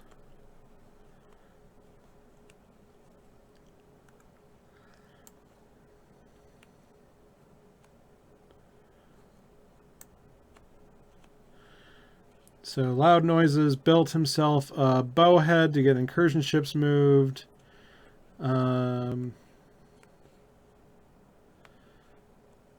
Tried to compare cost of those versus reprocessing.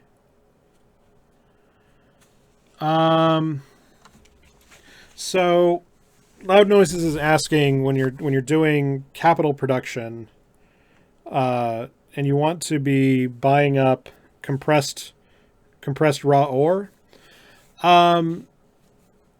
So it makes things complicated, but I know that there are calculators out there to help you maximize what you need.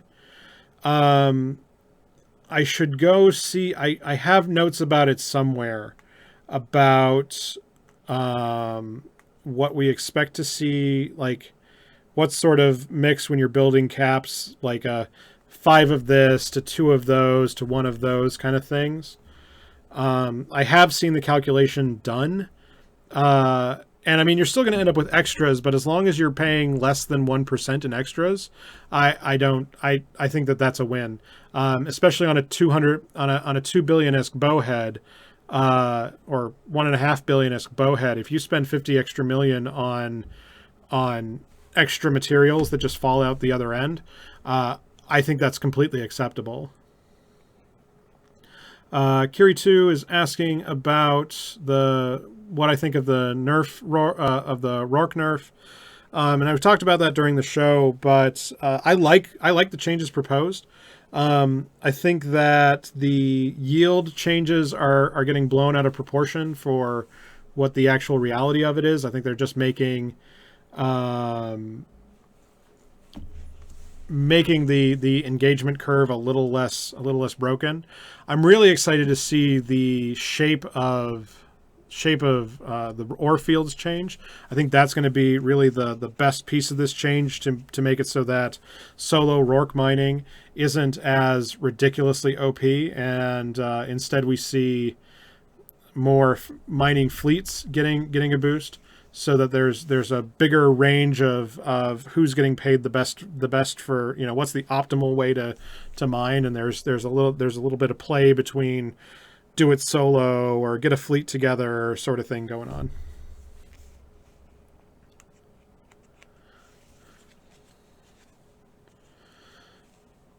And like the proposed change, I really like the proposed changes, because when it comes to those kind of proposals, it's easy to say things like we're gonna go do words. We're just gonna turn down the yield, and that'll be fine. And those are the least interesting developments in Eve, when they're just like, no, you get 20% less or whatever. And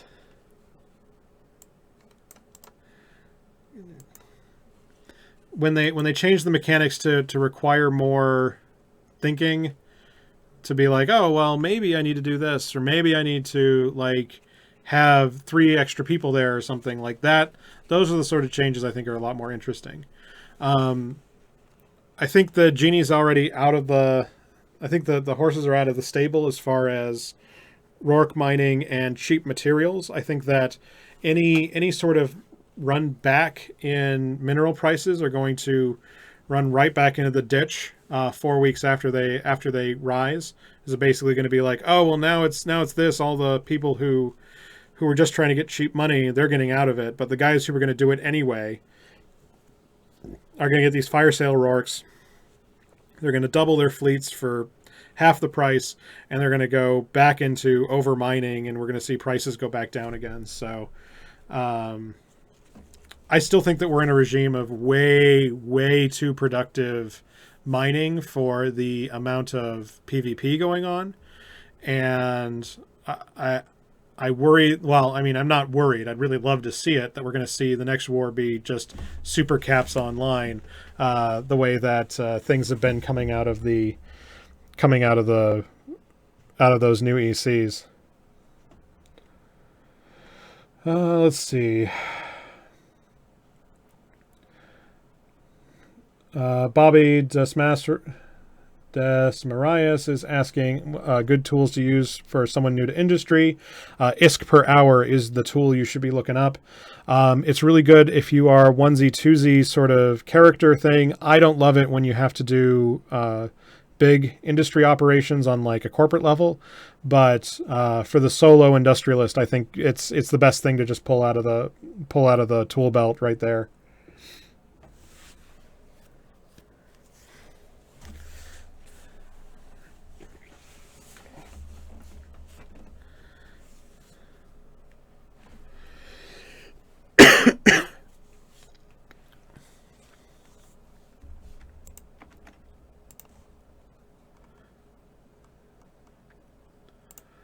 That one goes there. Durker Gerbs.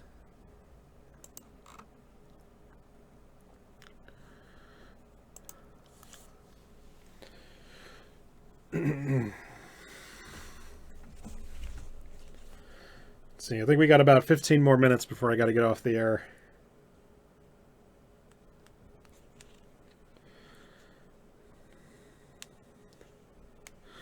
I'm annoyed that I have, I hate the feast and famine things that I get for writing code, because the last like 3 weeks I've been in such a weird roadblock because I ground myself into a wall at work, and then like my rule for getting past writer's block is just write. Like, who gives a shit if it's shit?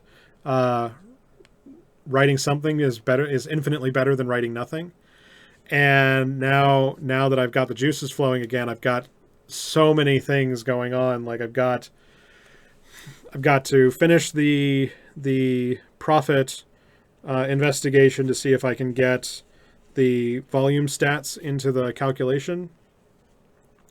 I'd love to get, if I can get that to work, I'm prepared to go release those stats to Eve Mogul, so that you guys can get those projections straight from their website, so you can see pretty darn good, not perfect, but pretty darn good forecasts for the next 60 days. I need to go rejigger the plotter to do the profit plotting. And then I'm trying to rewrite the bots I have so that I can use both Discord and Slack for bots. But I keep getting stuck in work mode where I have to go try hard and make it perfect rather than make it hacky. All right, so Kopoba is asking about cargo hold ones, so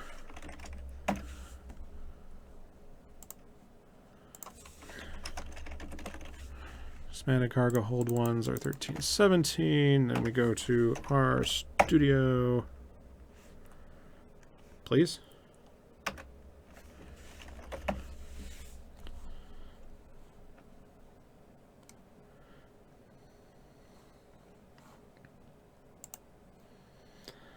That button.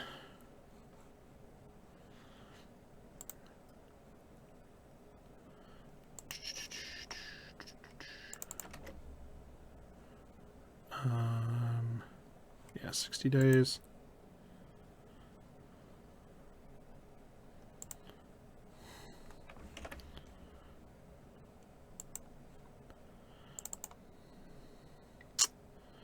mean, it looks like a buyout. Because, I mean, the price bumped up and now it's bumping back down again. I don't think there's a lot to say here. These happen. I think it's usually somebody thinking they can control the market and they're an idiot.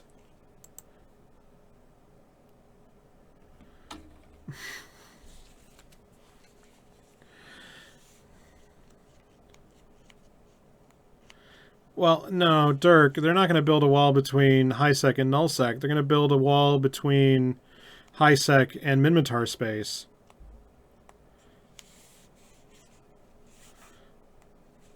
And they're going to make the Minmatar pay for it. And we're going to find every Minmatar who isn't in Minmatar space and deport them. That's what CCP Trump would do. And then threaten all the space Jews with bombings and say goddamn nothing about it. Because terrorists are only brown.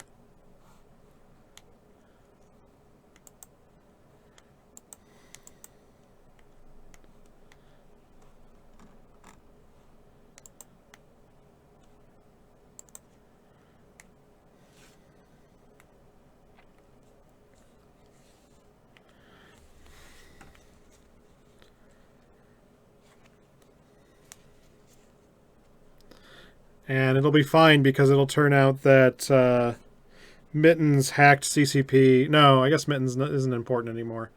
I guess CCP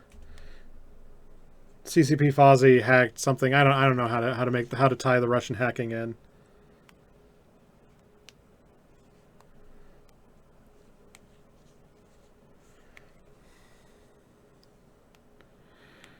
God, the hate crime shit is really getting on my fucking nerves. Even being out here in liberal hippie Seattle, we've got nutsos shooting at brown people. Fucking pisses me off so much. And to get our Jewish centers knocked in and threatened just pisses me off.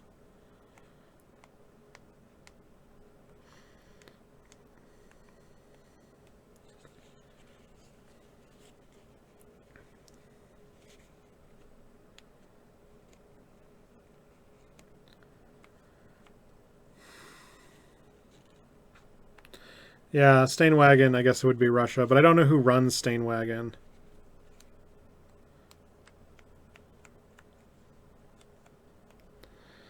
I'm feeling like taking crazy pills whenever we talk about the Russian hacking, and I'm like, this is my work. I've read the intel reports. Fuck. Just fuck.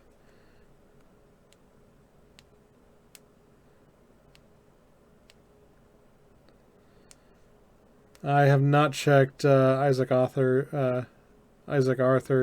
thing. And actually, no, the fucking thing is I want to get the hell out of... I need to get a vacation out of Seattle because I thought... So I moved up here and I was like, ah ha ha, all of the rain, boo-hoo. Deal with it, you Pacific Northwest weenies. And now that I've spent 4 months in the fucking wet... and nothing is ever dry, and it's pissing me off so much.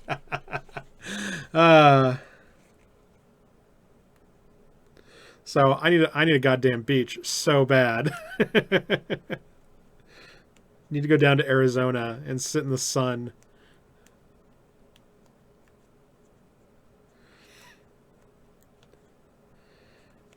No, Vault 7, the most important thing out of Vault 7 is all the emoji faces. That's the real secret.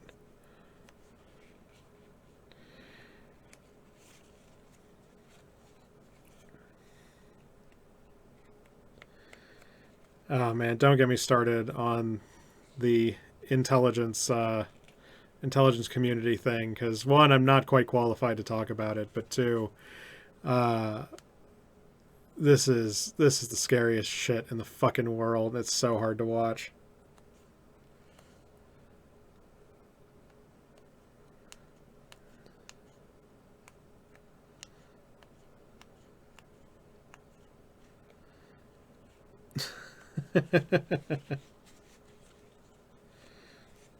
No, Vault 7 does not show that CIA hacked the DNC. You're absolutely wrong.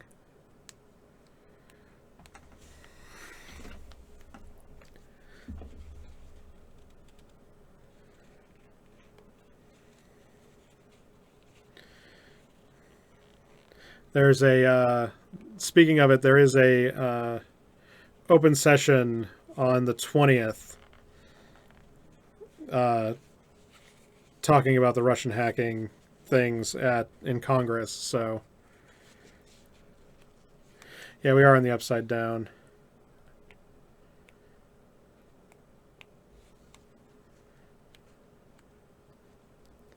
We're in the darkest timeline. I really shouldn't get political because I'm just in a shitty mood about it lately. I've been in a shitty mood most of the time about it. But after the healthcare thing gets released, I'm just like, do you guys... You're not even hiding the fact that you would just want to kill 20% of the people. Like, that's all this ever reads as, is that there's 20% of the people who just don't deserve to live anymore.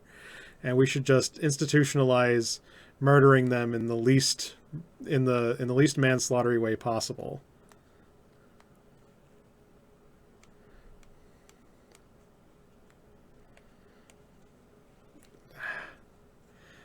That bill is such a fucking abortion, ironically.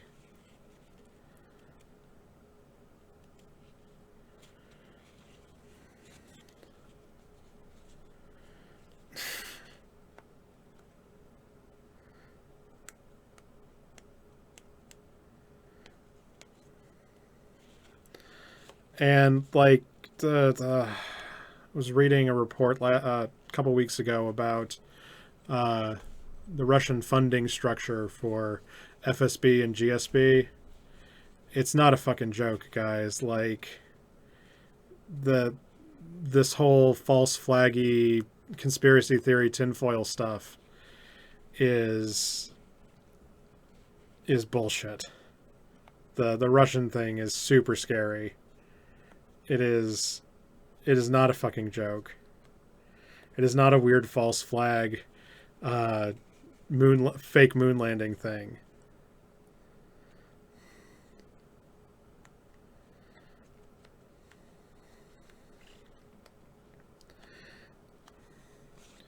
And that and after watching what WikiLeaks is actually releasing, like, all I can ever think is that they're just Russian sympathizers. That's all I ever see from that. Yeah. See, now we got into halfway political bullshit where I'm just really annoyed. And I don't have anything meaningful to say about it. I don't have any quippy bullshit to go about it. Just that the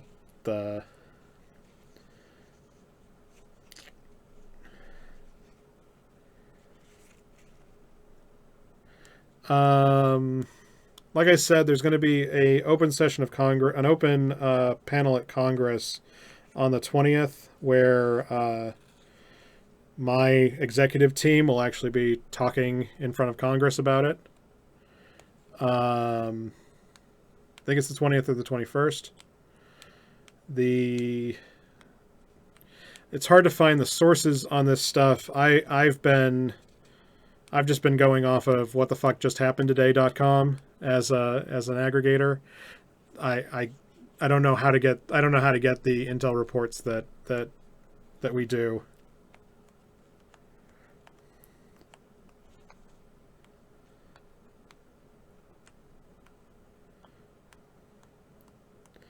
Your people. No. WikiLeaks, I've been thinking for the last year that WikiLeaks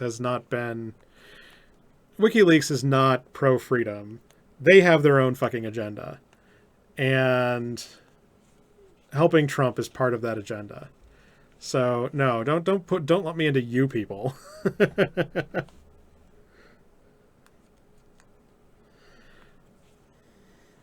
Buy Falcon Intel tools.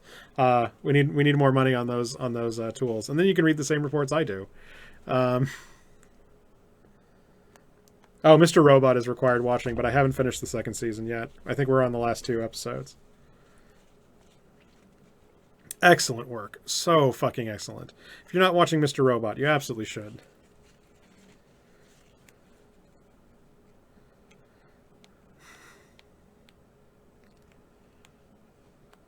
And post.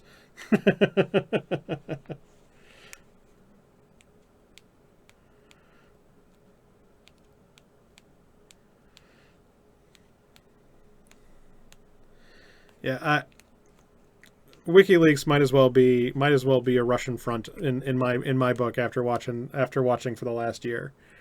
They don't give a shit about it. They care about embarrassing the American intelligence community. They don't care about world freedom or whatever.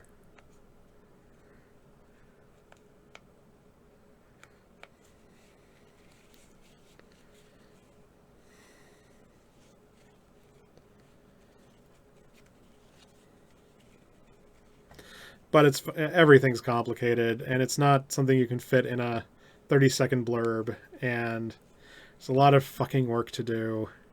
So, God, the one that made my skin turn was right before I got on air. I was reading a report from ProPublica about the sort of skeevy swamp filling that they're doing to go fill a bunch of middle management government jobs with skeevy unqualified conspiracy theorists. Like, fuck me. God forbid we put we actually treat civil servants like civil servants, like they're actually doing a fucking business, like doing business for the goddamn country.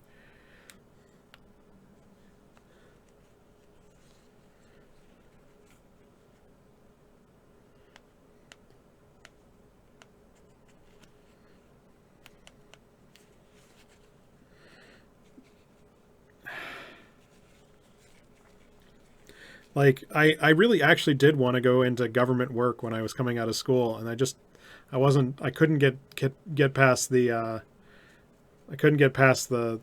point system because I was a white guy without veteran status and no handicaps, and I wasn't top of my class, so I didn't have any special points in the system. So I always got filtered by robots, and like, I wanted to help keep the lights on, but whatever, fuck me, right? And now I make too much money. Now I'd have to take a pay cut of like half to go do it. But shit, like, God forbid there are a bunch of people who are trying to like just do their best work for the goddamn country instead of eating lead paint or whatever the fuck Alex Jones fans are.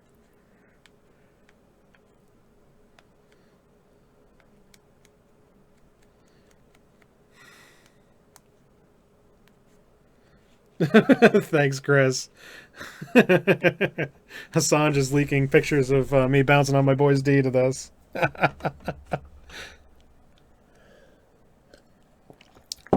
Hey, Ted Cruz, your face looks like a rape monster. And post. If you guys aren't watching Comment Etiquette, you gotta go look at Internet Comment Etiquette. It's amazing. Go watch that on YouTube. That's way better than me. The guy is a comedic mastermind. I know we were talking about AVE the last few weeks and how skookum our choochers are, but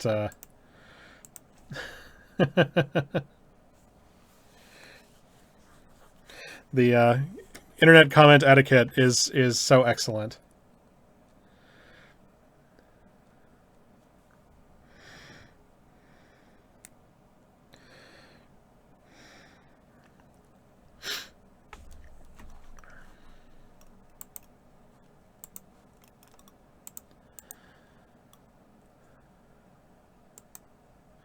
JJ Lucas, if you want to talk to me directly, very best way to do so is on the Discord. Link should be down below. You join the Discord, you should be able to PM me, and if not, we can figure out through there. That's the best place to PM me. Also, if you just want to write a big old book to me, you do it at prospermarketshow@gmail.com.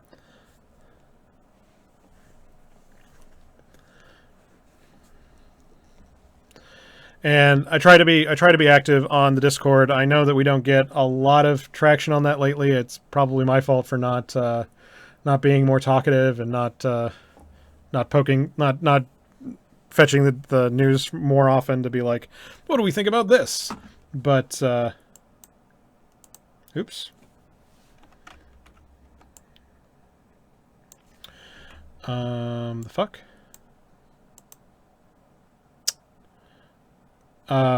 Shit. Seriously?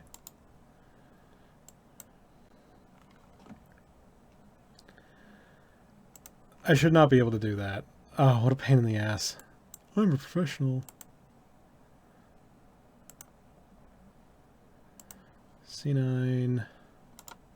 Jesus, and he's cleared everything.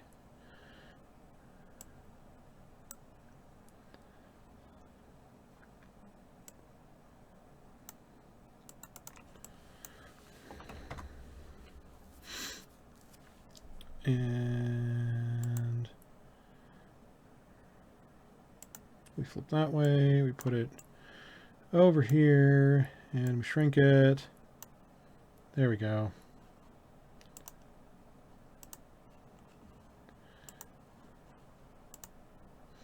There we go. I fixed it. Yes. What? Fuck you. Oh my god. Thanks, thing.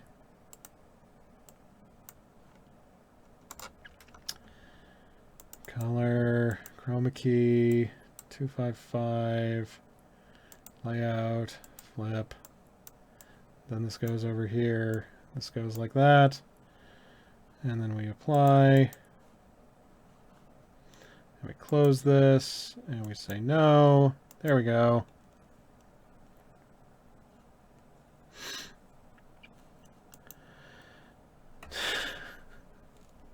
I'm a ghost. Yeah,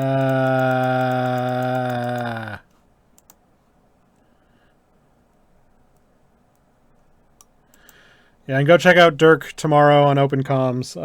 That his show is at is it 6 o'clock Pacific time, which is 0100. No, it's 0200. And they're hosted on Matani.com. It's a perfectly fine show, a wonderful show, the best show, the greatest show ever in mankind.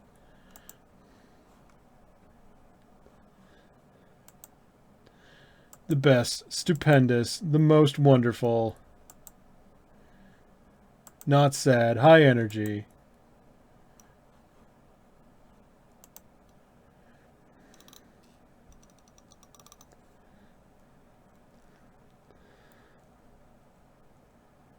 Thank you, Dirk. 0200 Eve time on the Matani.coms. Is it Matani.com or did they change that to INN on Twitch? I don't remember what the Twitch channel is. High energy, high energy.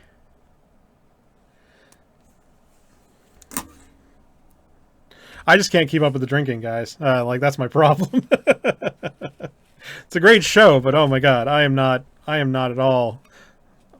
I don't have the liver for the thing. Come on, man, you gotta stop being such a coastal elite, Dirk.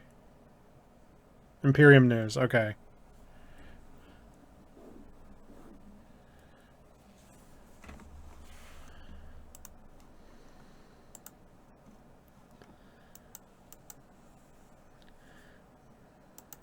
Glendon Fitch.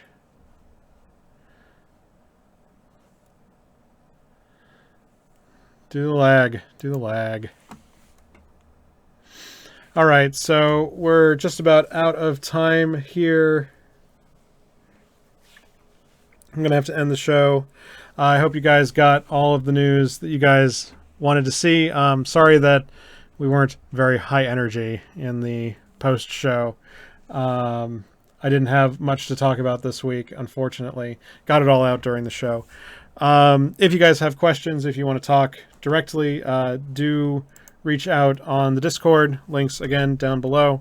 If you enjoy what we do here, if you think that graph porn is the coolest stuff in the world, you should support us on the Patreon. You want high grade. Oh, that's the thing I should have fucking ranted about. I'm so tired of hearing... So I am going to go into one little rant before we go. I'm so tired of hearing from my over 40 crowd at work especially about, CNN is such garbage. It's garbage. And I'm like, of course it's fucking garbage. It's 24-hour news. It's an entertainment product. It's not real fucking news. Like, well, back in my day, back in your day, who gives a shit about back in your day? What do we talk about today? If it's garbage today, you stop watching it. Like, what do you pay for it? Nothing. It's ad supported. It's garbage. We all agree that it's garbage. Oh, journalism is dead. I'm like, no, journalism is not dead. You just have to fucking pay for it. You get what you goddamn pay for. So the thing that's been killing me is watching these guys go like, oh no, it's whingy, whiny thing. Like, fuck me. If you really gave a shit, then go pay for a subscription to something that actually is decent.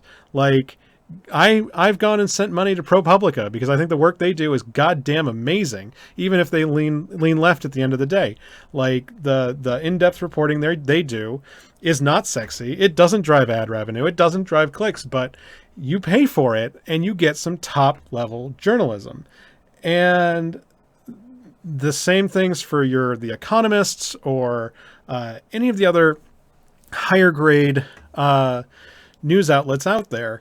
Like, you start actually paying for this shit, and there are still journalists willing to do the goddamn work.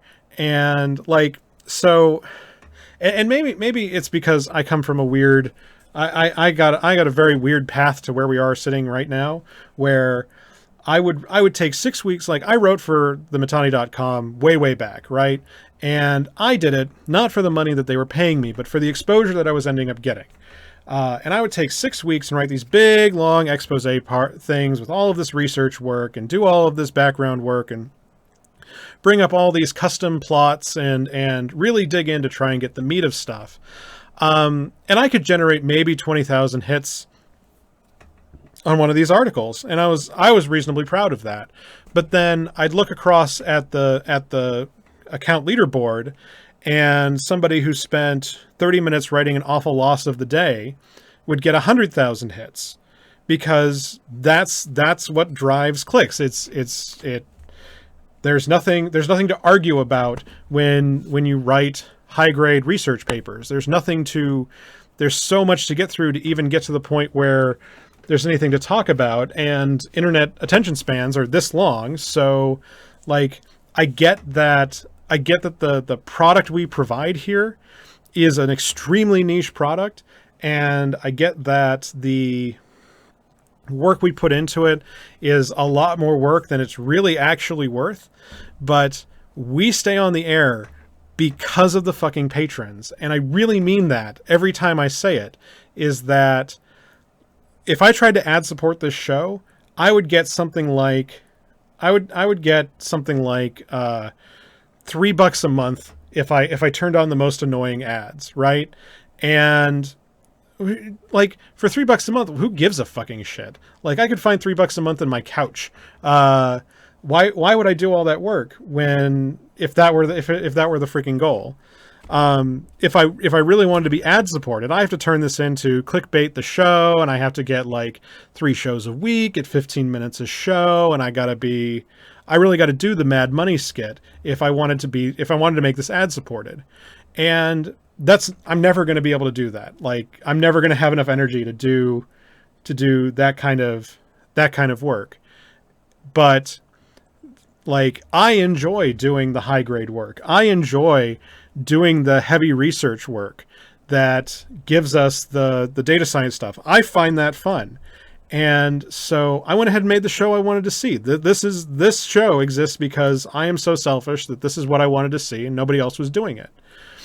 And the only way that we can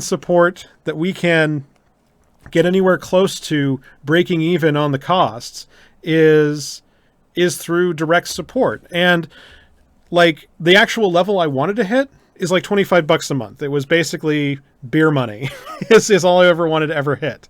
Is I wanted to be able to pay for the editing software, and I wanted to pay for some like a little bit of hosting overhead. Like that's all I ever wanted to like hit that mark, and I'd be a happy camper. But it turns out doing the whole NPR stitch of like, support us if you can. If you get value from this, we do it ad-free. Like, if you want to go buy me a beer, that's the best way to do it. Has been extremely successful. And I am absolutely floored with the generosity of the community. And really, it just makes me want to double down when people start bitching about the fact that there's no in-depth journalism anymore. Is that there absolutely is, but you got to fucking pay for it. And you got to support it. And you can't just expect ad support to get you the boots on the ground to do the hard work, because ad support means that you get clickbait. Like that's just the way things end up going, is that you get hot take listicles, and you get the stuff that makes you mad, or you get kitten pictures, because those are just easy routes to clicks. And clicks equals money. But if you want quality content, if you want teaching content, if you want research content, if you want more depth and more effort, you have to support it, and you have to reach out for it. And I fully believe there is more than enough money between Patreon and reasonable subscription rates, and that sort of thing, to get to a level where we are getting that level of journalism, where we are getting the sort of stuff that people need, because we've gone ahead and said, this is valuable, just fucking take my money. So I have to thank the patrons every week. I absolutely do. I'm completely floored. We're at like 3 times the rate I ever thought we'd be at. And I just am gobsmacked every time I check. And it's meant that we can put hardware together for this show for custom. It means that I don't have to worry about any of the licensing costs that go into the thing. It means that I can pay contributors who help the show. It means that we can run an amazing show here. And it's also a little bit of a ransom on me to say, well, I mean, shit, I really shouldn't miss this week just because I'm having a bad day. Because, I mean, the patrons are paying for this. They really should get what they pay for. And that success is thanks to the community. So I think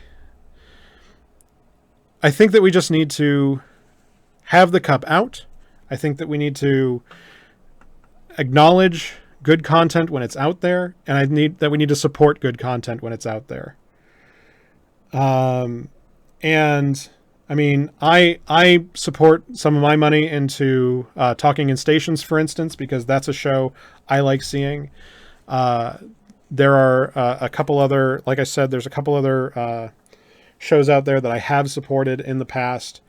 And if you're really mad about the meta of news these days being so fucking bullshit, then stop getting it from free sources. Stop going, go find the people who are doing the work, because there's still plenty of people willing to do hardcore journalism. It's hard to get them paid. So, and that comes back down to my people aren't willing to pay for jack fucking shit rant, but that's, I think I've covered enough space on that.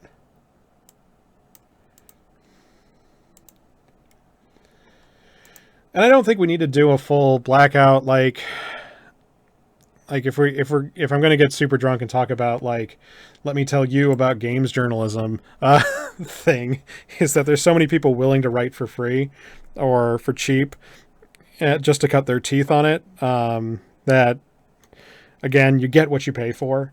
And And I think that people shouldn't be afraid to. I don't think people should be afraid to say, "Hey, look, I do a lot of work here, and if you get value from it, please support it."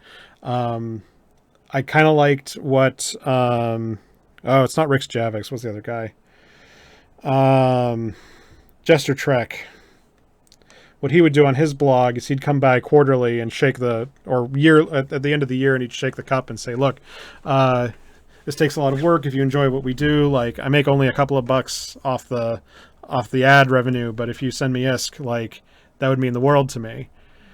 And I don't know how positive that ended up being, but like if you enjoy what we do, we live off of your support, whether that's DMs that say thanks for the show, you fucking rock, or ISK donations to say, hey, look, I value your stuff, but all I have is fake money. That'd be fine. Joining our community and being part of our chat counts. Reaching out and talking about it with your friends about how much you love whatever show or whatever blog, like that community support means the fucking world to this stuff. So, I don't want to put pledge goals on my thing. The only way I'd do pledge goals is if I had physical shit to give away. And I've looked at like, so my bar for being an obnoxious twat about it is not Radiolab. It's 99% Invisible, where they do like a 2 minute before, they do like a minute before, and they say, hey, look, we're here because of our support network, and you should join, go to this website. And then they do maybe a 3 minute at the end after a 30-minute show and say, look, you could have a cool challenge coin, or this is, you should go check out this thing because we have a staff and stuff. And like that's my perfect goal is to be more like 99 PI. So I'm not willing to be all like, I'm not willing to go the complete route of like, we're talking this month and we need to get the thing. And I got estimates for Prosper pins. I almost bought them. I might still do it.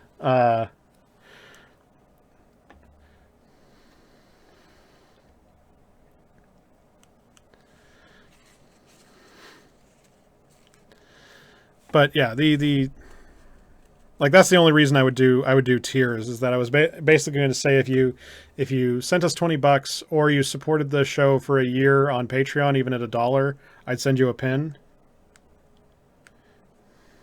Oh God, I'm not doing the Sarah McLachlan Arms of an Angel. I'm not going that far. I just pointed out if you get value from it, support it. It takes a lot of fucking work. Like I'm more than happy to just be like, hey, guys, I'm just a person and it takes a lot of work. Support it or don't. I don't give a shit. It means a lot if you do. I understand if you don't. And like that, I don't think there's any shame in that. I don't think there's any shame in doing a lot of fucking work for this stuff. So, but yeah, I'll look again at pins because I love pins. Oh my God, I have so many pins. I have all the pins. Yeah, let's see. I have all the pins. I'm a pin guy.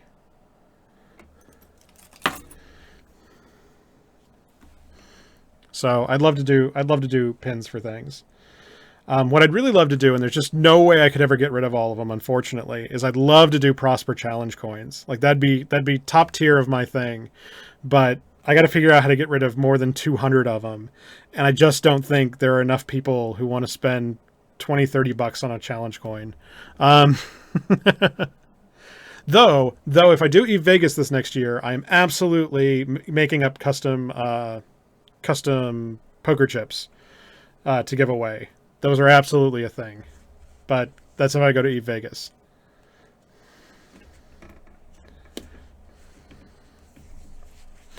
But yeah, I definitely want to do lapel pins. I'm really looking at doing them. I'd love to do them. I did get an estimate about it. And like I at least, so the thing about pins is that at least I can get them at a reasonable price, and I don't feel like I'm gouging when I say, you know, like here's the support level, like that this all should work out and everybody should be happy with the postage thing. So it's just that minimum orders on challenge coins are so high, and I haven't been able to find a place that'll do just 100 for a price that isn't like out your butt. Because I also love challenge coins. Let's see. No, that's not the right one. Where's my Aderon one? Ah, shit. Let's see if that comes up. Like, we have old Aderon ones. And I would love to do a Prosper one of these, but I got to get rid of 200 of them, and I don't think I can do that. Anyway, we've been on the air for way too long. You guys got a rant out of me. Pay for your fucking media is my rant. Or at least reach out and tell them they're doing a good job at the absolute minimum. So, yeah. Thanks again, everybody who tuned in. I hope you enjoyed the stuff. We'll be back next week.